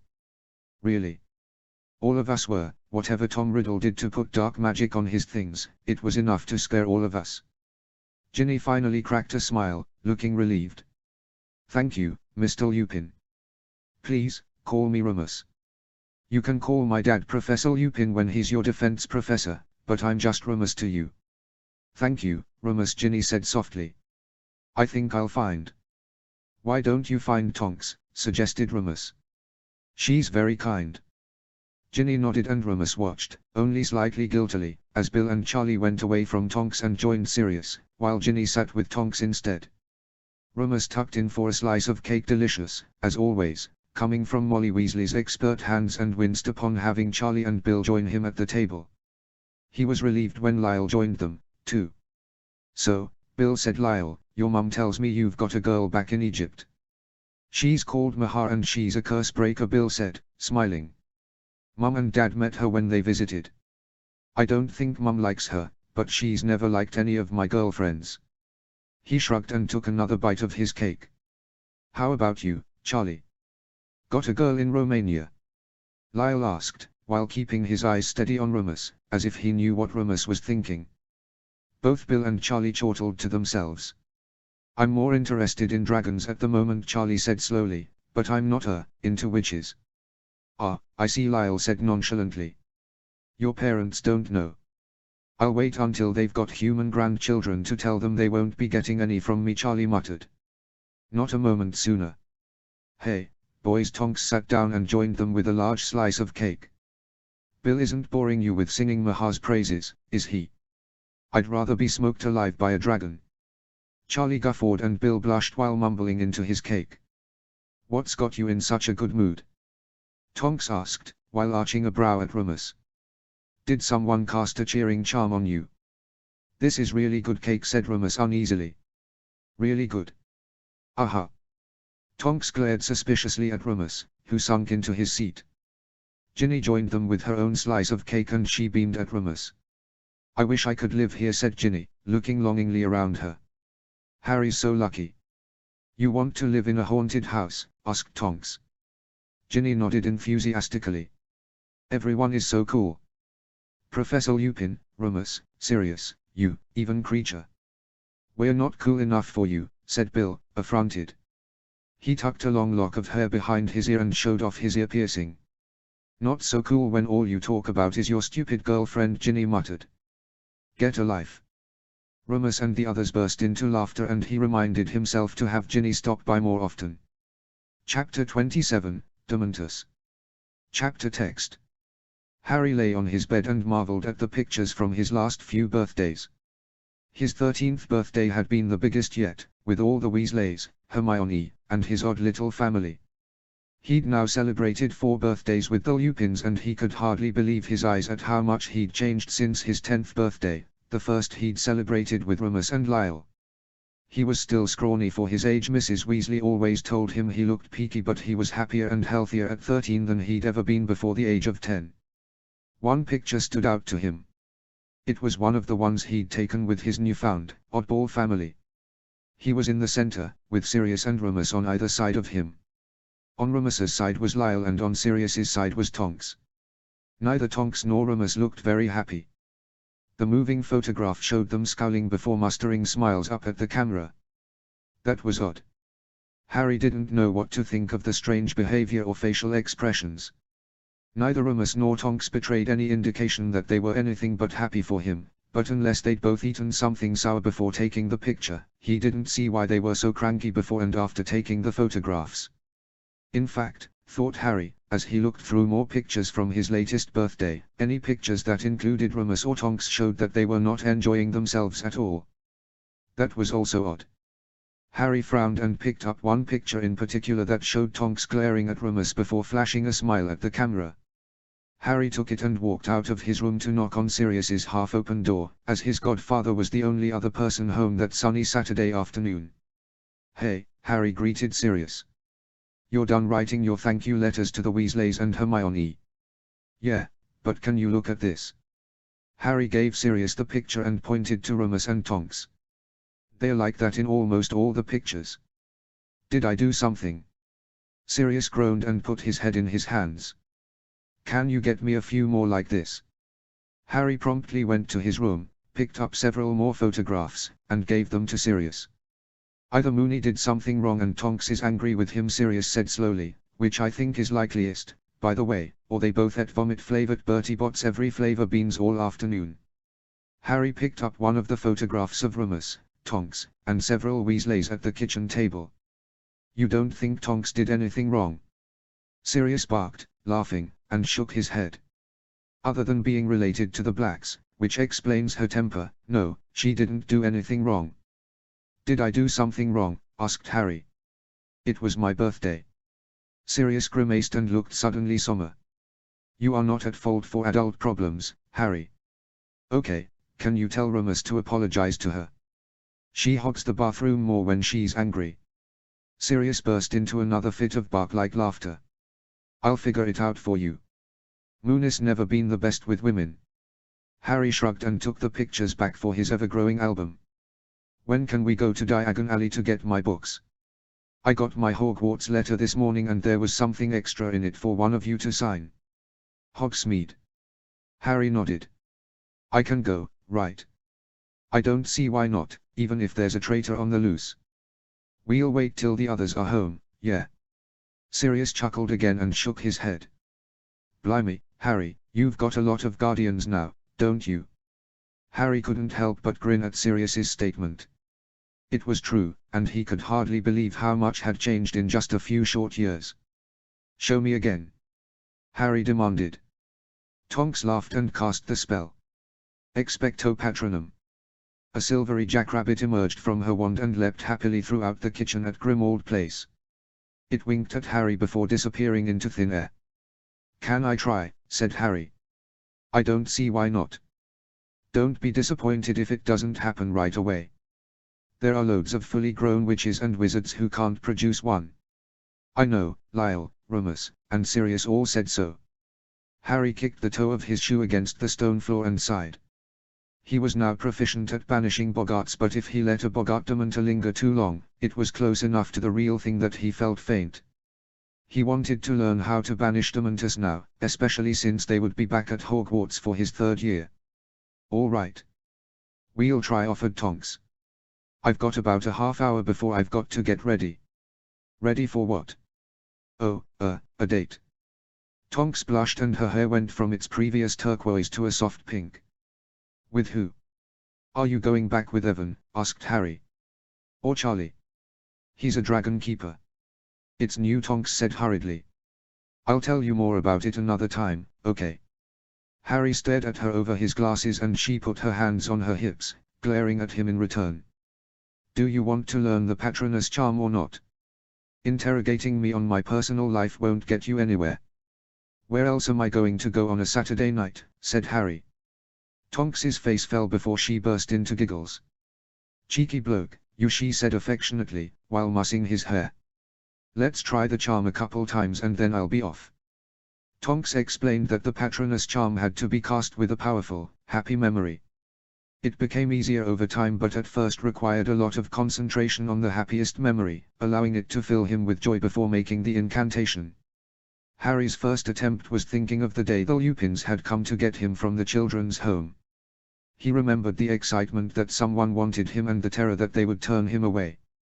That memory wasn't happy enough alone, so he then thought of the moment when Tonks volunteered herself to live with the Lupins so he could stay with them. That produced a few fine wisps of silvery air. Harry was sweating profusely by the time he managed to produce the silvery wisps. Tonks beamed at him, but the time had come for her to get ready for her date, so she left Harry in the kitchen to enjoy the treacle tart creature had made for him. Minutes later, Remus entered the kitchen in a rush, opening several cabinet doors until he produced a bottle with a pale blue liquid inside. Hi, Remus, said Harry. Remus almost jumped out of his skin and sputtered after taking a few sips of the potion he took. Hi, Harry, Remus croaked. He wiped his mouth with the back of his hand and tossed the now empty bottle into the sink. How are you? I was practicing the Patronus charm with Tonks. Can I practice with you, too? Of course, but it will have to be another time. Why is that? Harry noticed that Remus was wearing a set of freshly pressed trousers, a shirt, and a tie. Are you going somewhere? Yes, Remus said, his ears growing pink and his eyes darting everywhere. I've got dinner plans, with a friend. That's nice, said Harry. Tonks has a date, but she wouldn't tell me who it's with. Are you going with a friend from work? Moony, called Sirius, from the top of the stairs. You're going to be late. Sorry, Harry, said Remus. I'll let you know later, alright? You, be good for Sirius and my dad. Harry shrugged and returned to his treacle tart. He thought it was rather coincidental that both Remus and Tonks were going out on the same night, especially as he'd never known Remus to go out to dinner with a friend. Harry clapped his hand to his mouth when he realized what was going on.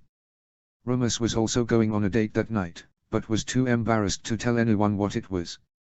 He snorted into his treacle tart and wondered who on earth had managed to convince Remus to go on a date.